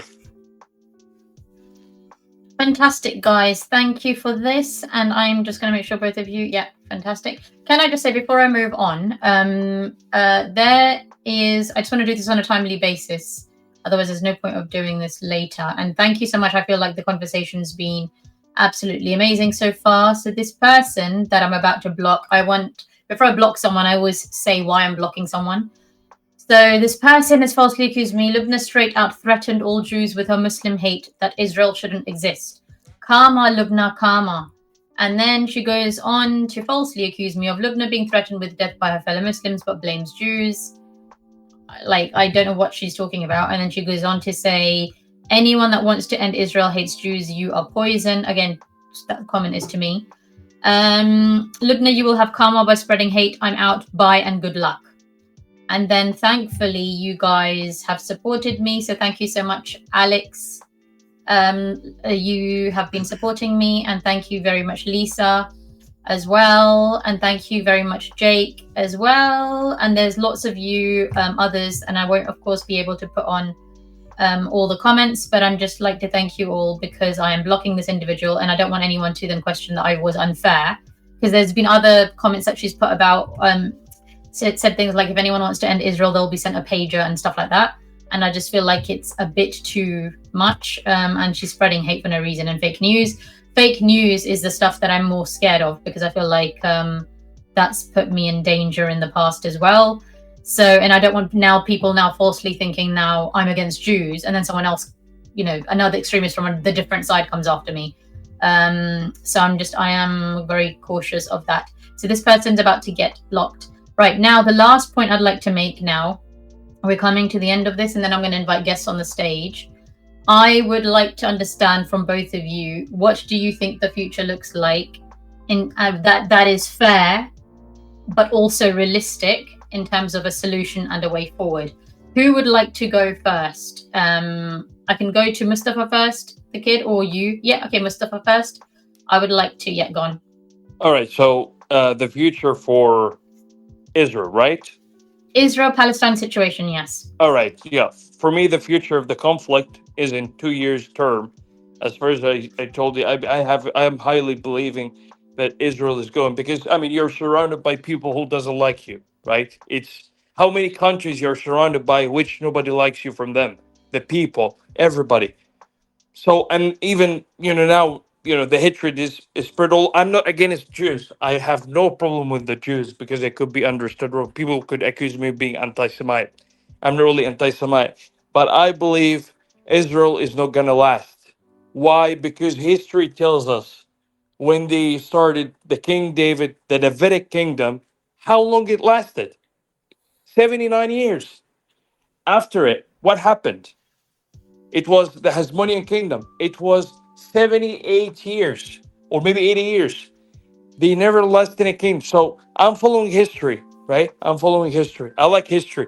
So I believe Israel, age by now, is 77, I think. And they will celebrate in the national, festival. I mean, it's 77.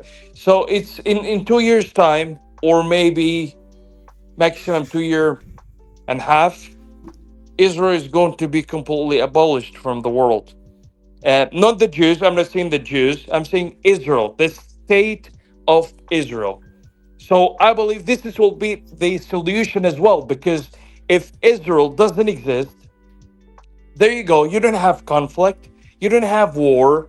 You don't have people fighting over something, and you don't have starvation. You don't have bombs thrown, etc., etc., etc. So I believe if Israel is vanished, everything is going to be fine, especially on the Arab side. Thank you.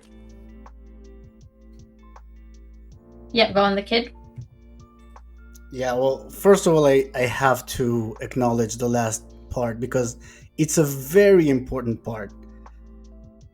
The idea that I've heard it from a lot of Muslims, the idea that if the only Jewish country, Israel, would just vanish, then everything was gonna be well. There's not gonna be war. Nobody's gonna kill anybody. No starvation. This is straight bullshit. I'm sorry, because we know what's going on in Yemen right now. We how many, like almost 9-10 million kids facing starvation. One of the poorest most country in the world, and yet their affiliation with the Iranian regime trying to destroy Israel, they are getting money for bombs and artillery, but not for food. So this is one of those stuff that I'm just it's very curious to me. Syria, Assad bombed his own people. Nothing to do with Israel.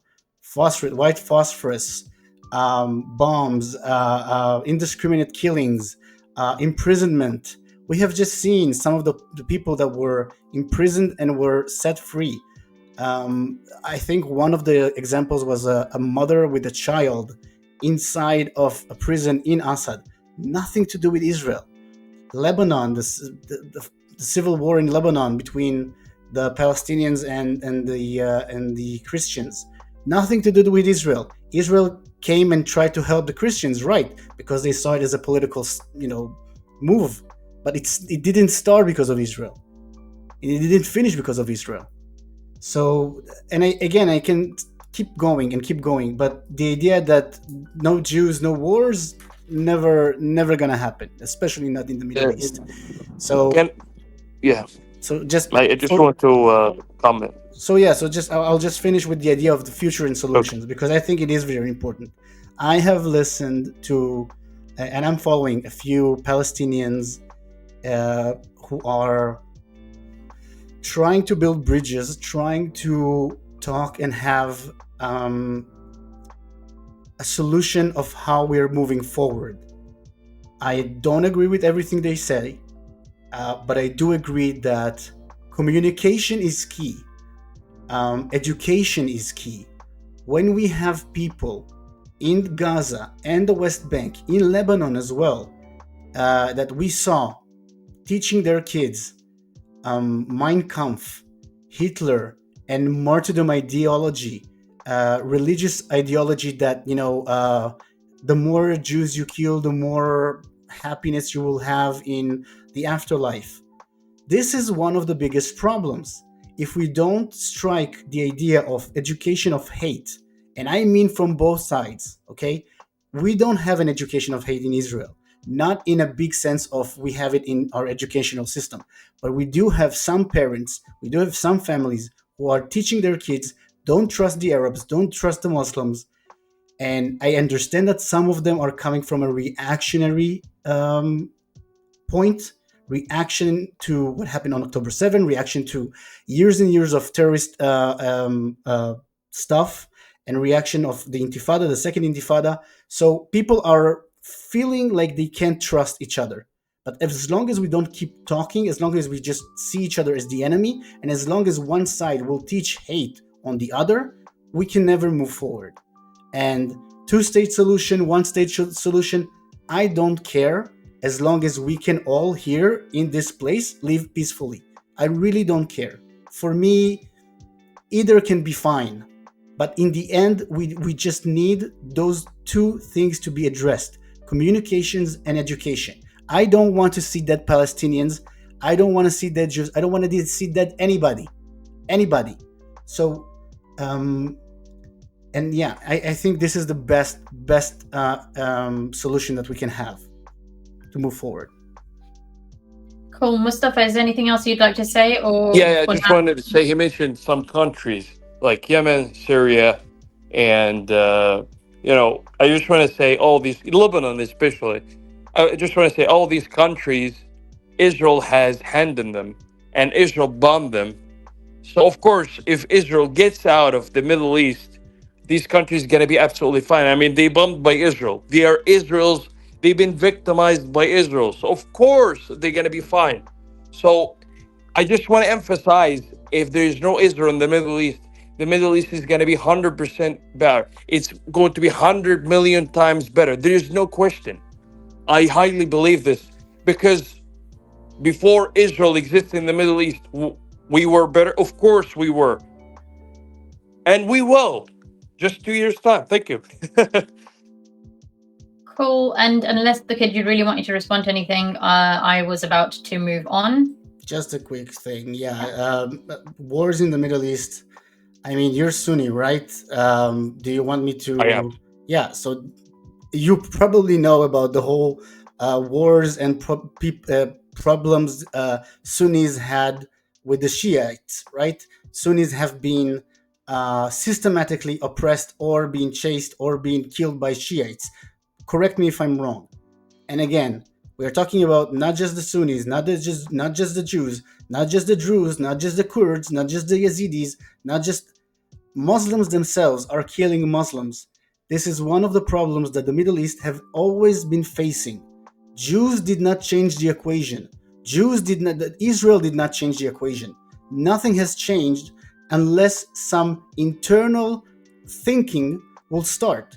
Why do we have right now peace with Bahrain, peace with the Emirates, with the Emirates, peace with relatively peace with Jordan and Egypt, and we have no problems with them. We have nothing that's But going on with them. do you think the Emiratis and the Egyptians and the Bahrainis, the people, they have no problem with you? Do you really believe this? I think, well, if you're asking about the Egyptians, I know they have some problems there, but it's not just with us. They have problem with secularism as a whole. I have spoken, I have contacts in Egypt, people who are Egyptians, ex-Muslims, who are facing persecution, who are being hunted down, taken to prison, and being killed or being tortured. I have spoken with them, okay? We in Egypt you have a problem with secularism. So right now what they're seeing, like you said about the gays in Tel Aviv and everything, some of the Egyptians are seeing that as a kind of like desecrating the Middle East with secular ideologies. That's what he said to me, one of my friends. Emirates, I've heard of a lot of my friends going to the Emirates, having fun there, talking with people, having new friends there. Nothing, again, the same with Bahrain. Nothing, the people there do not care about the problems in the Middle East. They want to create more prosperous, lasting peace. Cool, thanks. I'm just conscious of time, guys, and I'm going to mute you both now. So I have put the link for people to come on the stage and ask questions. Please note, it's just only to ask questions. So when you come on stage, you're going to say who you have the question for and what your question is only. I do not want to hear any statements because I'm trying to do these lives every single day for you guys, so you guys will have other lives as your opportunity to make statements. This is about Mustafa and the kid, please. And so only questions, and then listen for the answer, and do not interrupt the person when they're talking. And then you'll get off stage after you've asked your question and you've listened to the answer, and then the next person will come on the stage, please. So just a reminder that, yeah, try to and please try to challenge both people equally. Yep. So I want different variety of people on the stage, please. But I can only bring on the stage the people who actually click on the link. So if no one clicks on the link who's challenging either party, then there's nothing I can do about it. Right. And then can I just say, guys, I don't have a cooking channel. Like the lady called Cooking with Lubna with 4 million subscribers. That's not me. I wish that was me, but it's not. So just there's so much fake news out there. I'm like, I need to seriously nip that in the bud. Right. I'm going to bring my first guest. Actually, before I bring guests, I'm going to ask Mustafa and the kid 2 questions, please. And please do answer fairly honestly. Do you both feel I was fair as the moderator? If you don't, please be honest about it. Yes, 100%. Okay, fantastic. And then before I bring the other guests on the stage to ask you a question, the second question from me is, do you feel this discussion has been helpful for both of you guys? Yeah, correct. Okay, fantastic. Thank you. Which is my mission accomplished then. Fantastic. Right. So Hassan Imam, you are first. You clicked on the link first. So yes, who is your question to and what is your question? Okay, assalamu alaikum. Shalom. I was going to make a few points, but you said questions, so yeah, questions only, please. That, inshallah. Okay. One question for brother Mustafa. Sister Lubna said she was surprised that there were 2 million Israeli Muslims there. I think a lot of people will be surprised by the fact that there are 9 Sharia courts in Israel to cater Israeli Muslims. And this is important because Europe and Britain, America, they have a great disdain. When there are talks about banning the burqa, banning halal meat, Israel is light years ahead. So don't you think that Israel, at least in contrast to Europe and America, is far more tolerant of Sharia, and that is a positive? I think yes, because you got the kosher law, which is the halakha. The Jewish halakha is very, very similar to the Islamic, Sharia. It's exactly the same thing. So I believe it wouldn't be a problem for the Muslim population living in Israel because it's very similar. They don't eat same. The pork is forbidden, etc., etc., etc. Even some secular Jews, they don't eat the pork because they are used to some certain tradition. So I could say, Mister, the kid never experienced eating a pork because he is raised like this, even though he's not a hardcore Jewish believer. So I think Israel could be a better place for the Muslim to live in than Paris. But Israel to us isn't like we do abhor Israel because what Israel's done to Palestine and so on. So we couldn't tolerate living there. Cool, Hassan Imam, then I'll unmute you, sorry, again. So your next question? Yeah.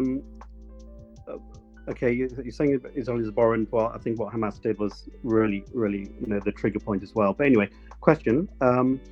If you believe that Israel should not exist, okay, and there is a case, I think, because people will not, the Arabs did not consent. So you think by the same token then Pakistan, its existence should be questioned as well, because that was created without the consent of the people through apartheid, Muslims here, Hindus there, around about the same era as well. So do you think that opens up a can of worms? And question for the kid, and I suppose for sorry, can we do the kid? Can we do the kid one at a time, please, if that's okay? As in yes. that, can you let Mustafa answer this question first, and then if you ask the question to the kid, if that's okay, and then I'll need to go to other guests. But before Mustafa answers, Hassan, I think it's not just Pakistan; it was Bangladesh also that comes under that banner as well. So Mustafa is the questions for both Pakistan and Bangladesh, I guess, because both of them, because Bangladesh was essentially West Pakistan. But over to you, Mustafa. Right, because actually I do apologize because I gotta leave now. I have things to do. So I think I will join you later, especially if there's a live later on, because I really gotta go. I got family stuff going on. So Mr. Hassan, I do apologize if I could answer the question because I have things to do. I'm really sorry. So I gotta go now. Thank you so Lubna for. I mean, you've been fair and everything was actually fine, and thank you.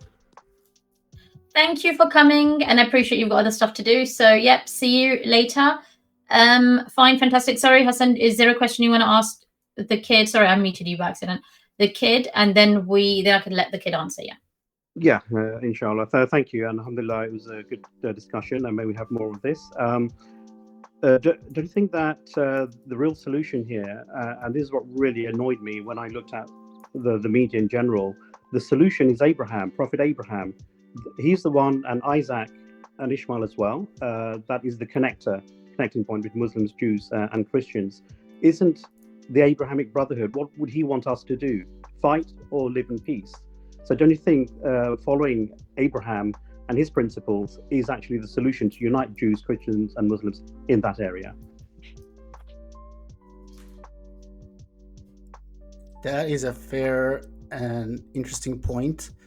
I would say that I did not think of that point because again, I'm not religious.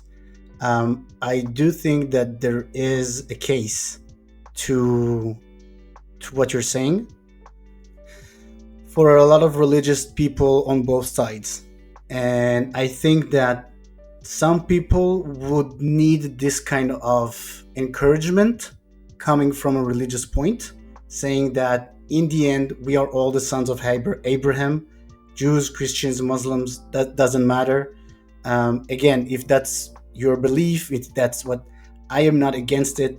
And again, especially if it's something that brings us more together and not bring us more apart. I want to be, not exclusionary. I want us to be building bridges, building hope, building a better, safer future for all people. And I think this is what we're going to have. And if that is going to help, I think it's a good idea, especially if we are going to have a very strong stance against religious extremism from any side, right? Extremism from any kind of ideology. Right, I'm going to do something, Hassan, if you agree. Do you have time, Hassan? Yes, please, yeah. If you don't mind, only if you agree to this, because Mustafa has gone, and I know that you also are quite good and you've got quite a lot of knowledge. If there are any questions for Mustafa, if Hassan, you're happy to try to answer them on his behalf, not on his behalf, but like if you don't agree to it, it's fine. It's just because I just want this to be fair. So I will. Although I don't agree with a lot of what Mustafa said. Yeah, I'm not saying. I'm saying you give your answer. If someone asks a question based on what Mustafa said, if you don't mind, if you want to, give the answer. I just want to make this fair. Otherwise, it's then it's going to be all only to the kid. Fine. Only if you've got time and if you want to. Fine. Inshallah, yeah.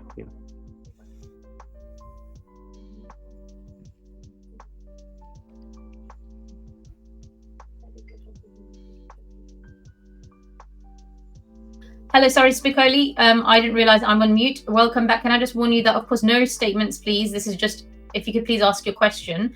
If you want to come back and, discuss, you can do that on another live. So who is your question to, Hassan or the kid? We can't. Okay, first of all, I want to thank you for having me on. I want to congratulate the kid on his wedding to Alex. My question was actually for the other gentleman, but I will aim it either at the kid or this other gentleman, or even you. Here's my question. How does that guy come on here and state a false narrative? This is the question. How does he state a false narrative that if the Jews are out of the Middle East, there won't be any fighting there, when in the mid-'80s, you had Iran and Iraq fighting. The Jews were not involved in that. You had a 12-year civil war in Syria. The Jews were not involved in that. You have the Muslim Brotherhood bombing the Sudan. Jews are not involved in that. You had Saudi Arabia fighting Yemen. Jews were not involved in that. So even if you take the Jews out of the Middle East, I just proved that these Arabs will just fight and kill each other. They have a history of that. So my question really is to the kid now. Kid, do you run into a lot of these Muslim Arabs as an Israeli that believe this false narrative that if us Jews are out of our indigenous land, that these Arabs won't kill each other? I just proved that they do. Am I correct? Yes, that was also my point as well. Can somebody But answer me? Yeah, I'm answering you. That was my point as well. That's what I said to Mustafa. Here's another question. Sorry, I'm Spicoli. I'm going to put you back to stage because I think you've got some internet issues. The kid, if you can answer, yeah, thanks. Yeah, sure. So yeah, that was also my point, like I said. But we do have to again, there's a big caveat. Not all Arabs and Muslims in Israel believe that the Jews are not supposed to be here. A lot of Muslims here are actually more and more accepting. And I think also this sentiment, especially after October 7, has grown in Muslim communities in Israel. More Muslims are accepting the idea of being Israeli, accepting the idea of living with Jews, and accepting the idea of being part together of the same land. So I think some of them are putting the religious parts aside, some are finding justifications in the religion and saying that we need to find a way together. And either way, I'm up for it. As long as we can live together, I'm all for it. Cool. And Hassan, is there anything you'd like to say on this? Yeah, I think if I read Mustafa's mind, he didn't mean kick all the Jews out of the land. It means just destroy Israel, the political entity. But in any case, let's assume he meant kick the Jews out. This is not allowed. I mean, anti-Semitism is a no-go from an Islamic point of view. And this is the point I made with Rabbi Jacobson in 2 dialogues I had with him. Anti-Semitism is abhorrent. For example, I said in a previous live, when Umar, the second caliph of Islam, conquered Jerusalem, he asked the question, where are the Jews? And why did he ask that question? He was expecting Jews to be there. And why is he expecting Jews to be there? Because it is their holy land. And the verse you're referring to, the kid, it is in the Quran, where God reminds the Jews, the children of Israel, he told them previously, dwell in the land. Okay, so there is a historical connection. So if you're anti-Semitic, then you're going against Caliph Umar. If you're anti-Semitic, you're going against Prophet Muhammad because he had 2 wives or consorts, Safiya and Rehana. If you're anti-Semitic, you're going against the Messiah, the Moshiach, because Jews, Christians believe in the coming of the Moshiach, and that ties in with the prophecy you're talking about, which I think is going to unite Jews, Christians, and Muslims. The identity is different. Jews believe slightly differently than Christians and Muslims, but it doesn't matter. He's still Jewish. We have to follow him as Muslims. And if if people are anti-Semitic, then you're against the Messiah, the Moshiach. So anti-Semitism is definitely a no-go. So if people say Jews should be kicked out, absolutely nonsense. Well, thank you. If I could move on to Retro now. Welcome, Retro. I'm going to need you, if you could please introduce yourself first, please, because I think you're new on this channel. And then if you could say who your question is for and what is your question. Thank you. Hi, thank you. I'm Retro, I guess, and I've been listening to this wonderful conversation, and it's been actually pretty interesting to hear the different opinions, especially because I have not heard some of the points made beforehand in these kinds of debates.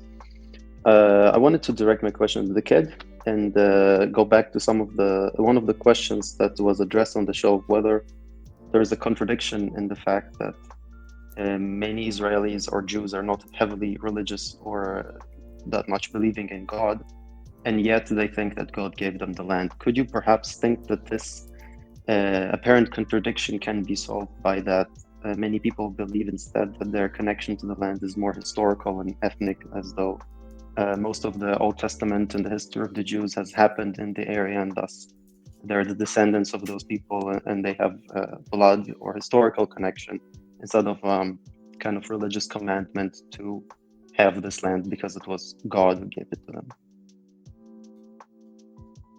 Yeah, totally. I think, first of all, most Jews agree with the points that you just said. It's more of a historical, archaeological evidence that we have ties to this land, and less of the idea of Jews gave us that land. You won't hear most Jews, most Israelis will say that.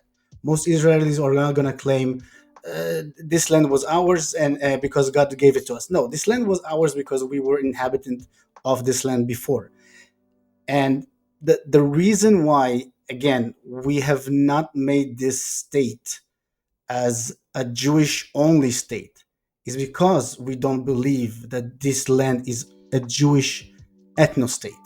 We never believed in that. Democratically, humanely, this is not something that I hope for, will never get to this point. Because if we would get to this point, you can be sure that I will be the first person to shout out from the biggest rooftops. But right now, and from back in the history, Jewish presence was never about Jewish only presence. It was always being in our land, back in our land, historic land, not claimed by God, but being to our ancestral place. Cool. Thank you. Thank you so much, Retro. And now, Logical Analyst, if you can say what is your question and who is your question to. Thank you. Hello, everybody. Hello, the kid and Mustafa as well. I know he's not here. I've got two questions, actually, but unfortunately, Mustafa is gone. However, I'm still going to ask him the question so that next time when he comes back, inshallah, he can answer the question. I'll start with Mustafa. So, the Jews lost a lot of their homes in Muslim countries, and since 1948, So for me as a Muslim, I think it's only fair for them also to stay in that land, even though religiously I don't believe they should stay there, as Mustafa said. But I think because they've also lost their homes in Muslim countries in 1948, I know the war was instigated by them. However, they've also lost their homes in Muslim countries. So I think, Mustafa, please, when you come back next time, answer this question, please. I, as a Muslim, I think because of that, I think Jews have a right to also stay in that land because it's not fair. They've also lost their homes in Muslim countries, in Muslim lands. I've always said that Jews can stay there because of that. Because it's not fair for them to lose their homes, their businesses, and then when they stay in another land, people want them out. I don't think that's right. I'm going to look at it as a human perspective. in humanity. So because of that, I think Jews can stay there. You know, I know Mustafa said that he doesn't have a problem with Jews staying there, but there's some Muslims who say Palestinians were kicked out, but Jews were also kicked out of their homes in Muslim countries. So it's only fair for them to also to stay in that land. So my question now for the kid is that there was a rabbi called Rabbi Shmuley. Have you heard of him? I think you know him, Rabbi Shmuley Boutei. He's a Zionist, yeah. This video clip here I have, yeah. He said, here, it won't be long. For example, This clip here. Well, look, actually, interestingly enough, as Muslims, you're a great champion of Islam. Okay. Look at the title there. Rabbi says that Muslims save Jews. Okay? And he's a Zionist. He believes in Jews staying in that land. Okay? And you said that Muslims persecuted the Jews. I don't believe that. I believe there was some pogroms happen to the Jews in Muslim communities. Just like in any other war, minorities get mistreated. Okay? But I don't believe Jews were persecuted in the Muslim world on the scale of Christians. I'm sorry, my Christian brothers and sisters, I have to use this, on the scale of Europeans or Christians. So why do you say that Muslims persecuted the Jews? I don't understand that, please. Well, thanks. Over to the kid. Yeah. Well, first of all, I don't agree with everything that Rabbi Shmuley says. He is very, very knowledgeable. I'm not going to take it from him. I did not see this specific clip. I can maybe see it later and answer you again. But the idea of Jews were not persecuted in Muslim countries is just abhorrently wrong. Just like I stated, all those pogroms, all those persecutions. Yeah, I know, but I'll look at it later. You can even send the link here. I will save it. So just the idea of dimitude, and again, I'm not saying that only Jews were specifically targeted. We know that all minorities were targeted in Muslim countries. A lot of minorities were targeted in Muslim countries. It doesn't exclude the Jews. We were part of it. If you would ask any other minority, any other culture in the Middle East, they will tell you they want their own country back. You will ask the Copts in Egypt. You will ask the Berbers in Algeria and in Morocco. You will ask the Christians in Lebanon, the Christians in Syria, and the Druze. They are looking, some of us are looking at what Israel and the Jewish did, and the Jewish people did, in awe, saying, we want that as well. And this is one of the reasons it scares so many Muslim countries, extremist people, because they know that if the Jews can, some other minorities can as well.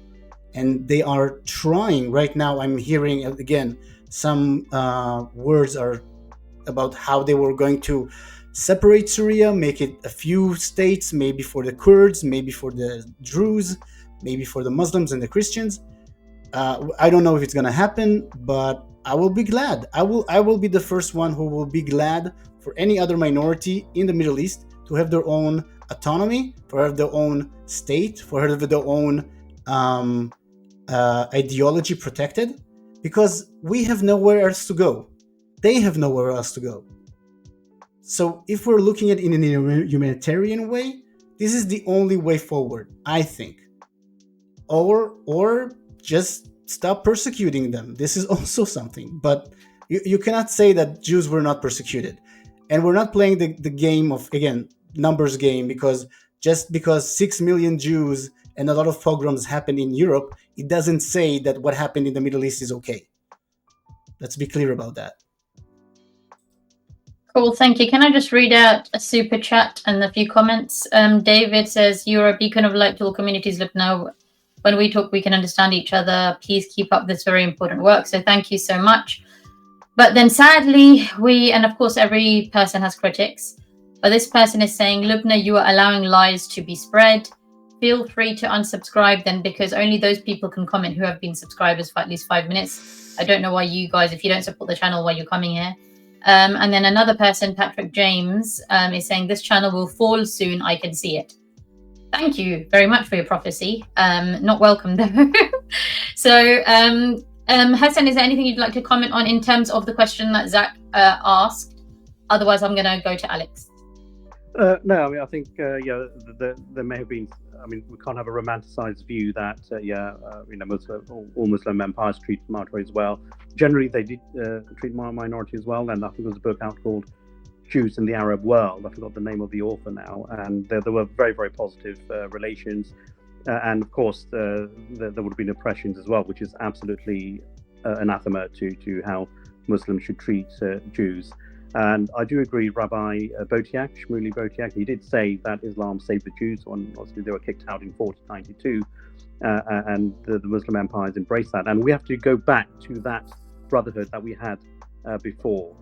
So, yeah, I'll leave it at that. Cool. And just to say, Alex is the last person I'm going to take, and then I'm going to go. So, Alex, over to you, please. Hi, good night, everyone. I just wanted to first congratulate you, all three. I think this was an amazing debate. It was very level-headed. It was really a pleasure to hear. And some of the questions have already been asked, but I did have a question for each of the participants. My question to Mustafa would have been, why, in his opinion, are no other Arab countries willing to take in Palestinian refugees?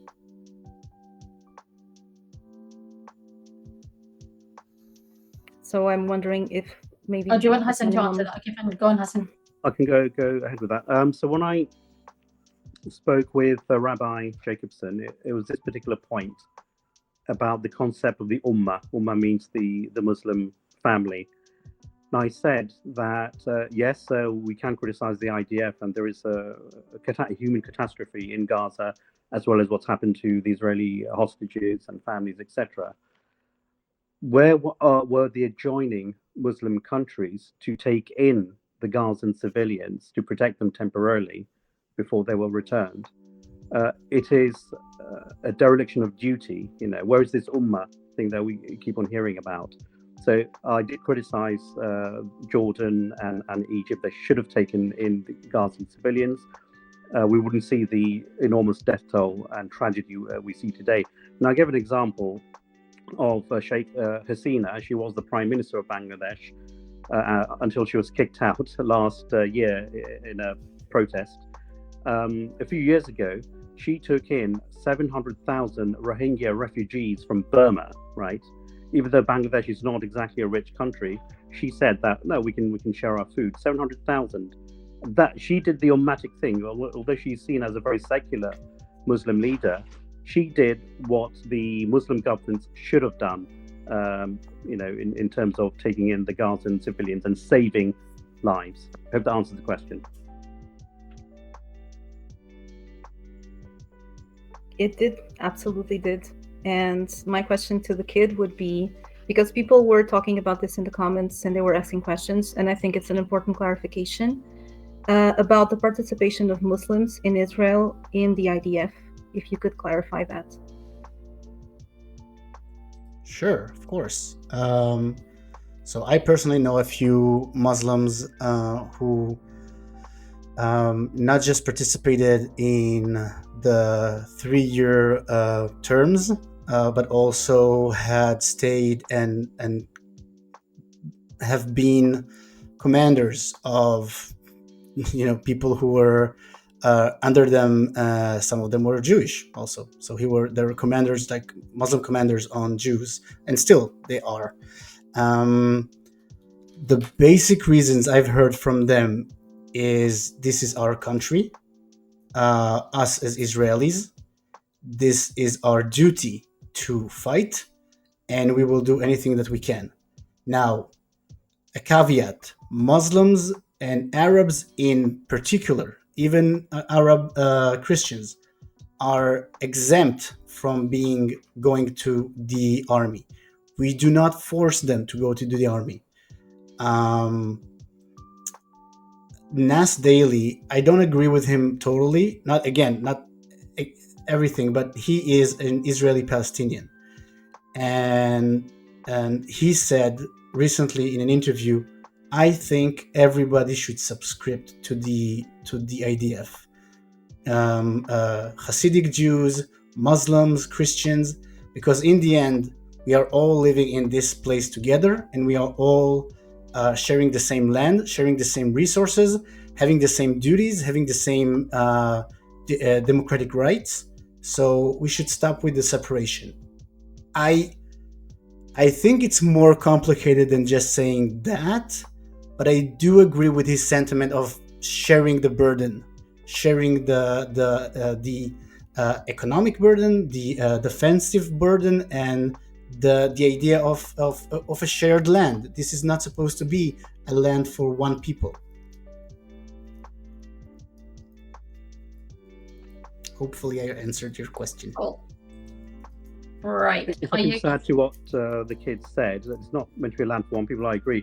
And what is really ironic is I want to mention before that the Quran does mention and gives a reminder that, you know, God did tell the Jewish people, the children of Israel, dwell in the land. So the Quran does indicate that Jews have rights to live in the land, and the Torah in Genesis, it indirectly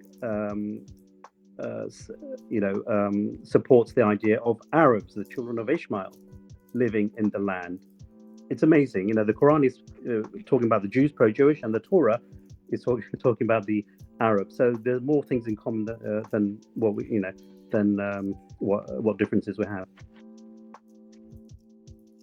Right, fantastic, guys. I'm gonna now take leave. Thanks, Alex, for coming. Thank you, the kid. Thank you, Mustafa. Thank you, Hassan Imam, for filling in. I'm going to be back tomorrow, guys, 7 p.m. UK time for a regular live. We will not be discussing Israel versus Palestine tomorrow, so please bear that in mind, right? That's why we've done it today. We've had a good discussion. And James, I know that you're backstage, but I did say that Alex is the last person I'm going to take. So thank you, everyone, for coming, and see you guys tomorrow, 7 p.m. UK time. Bye.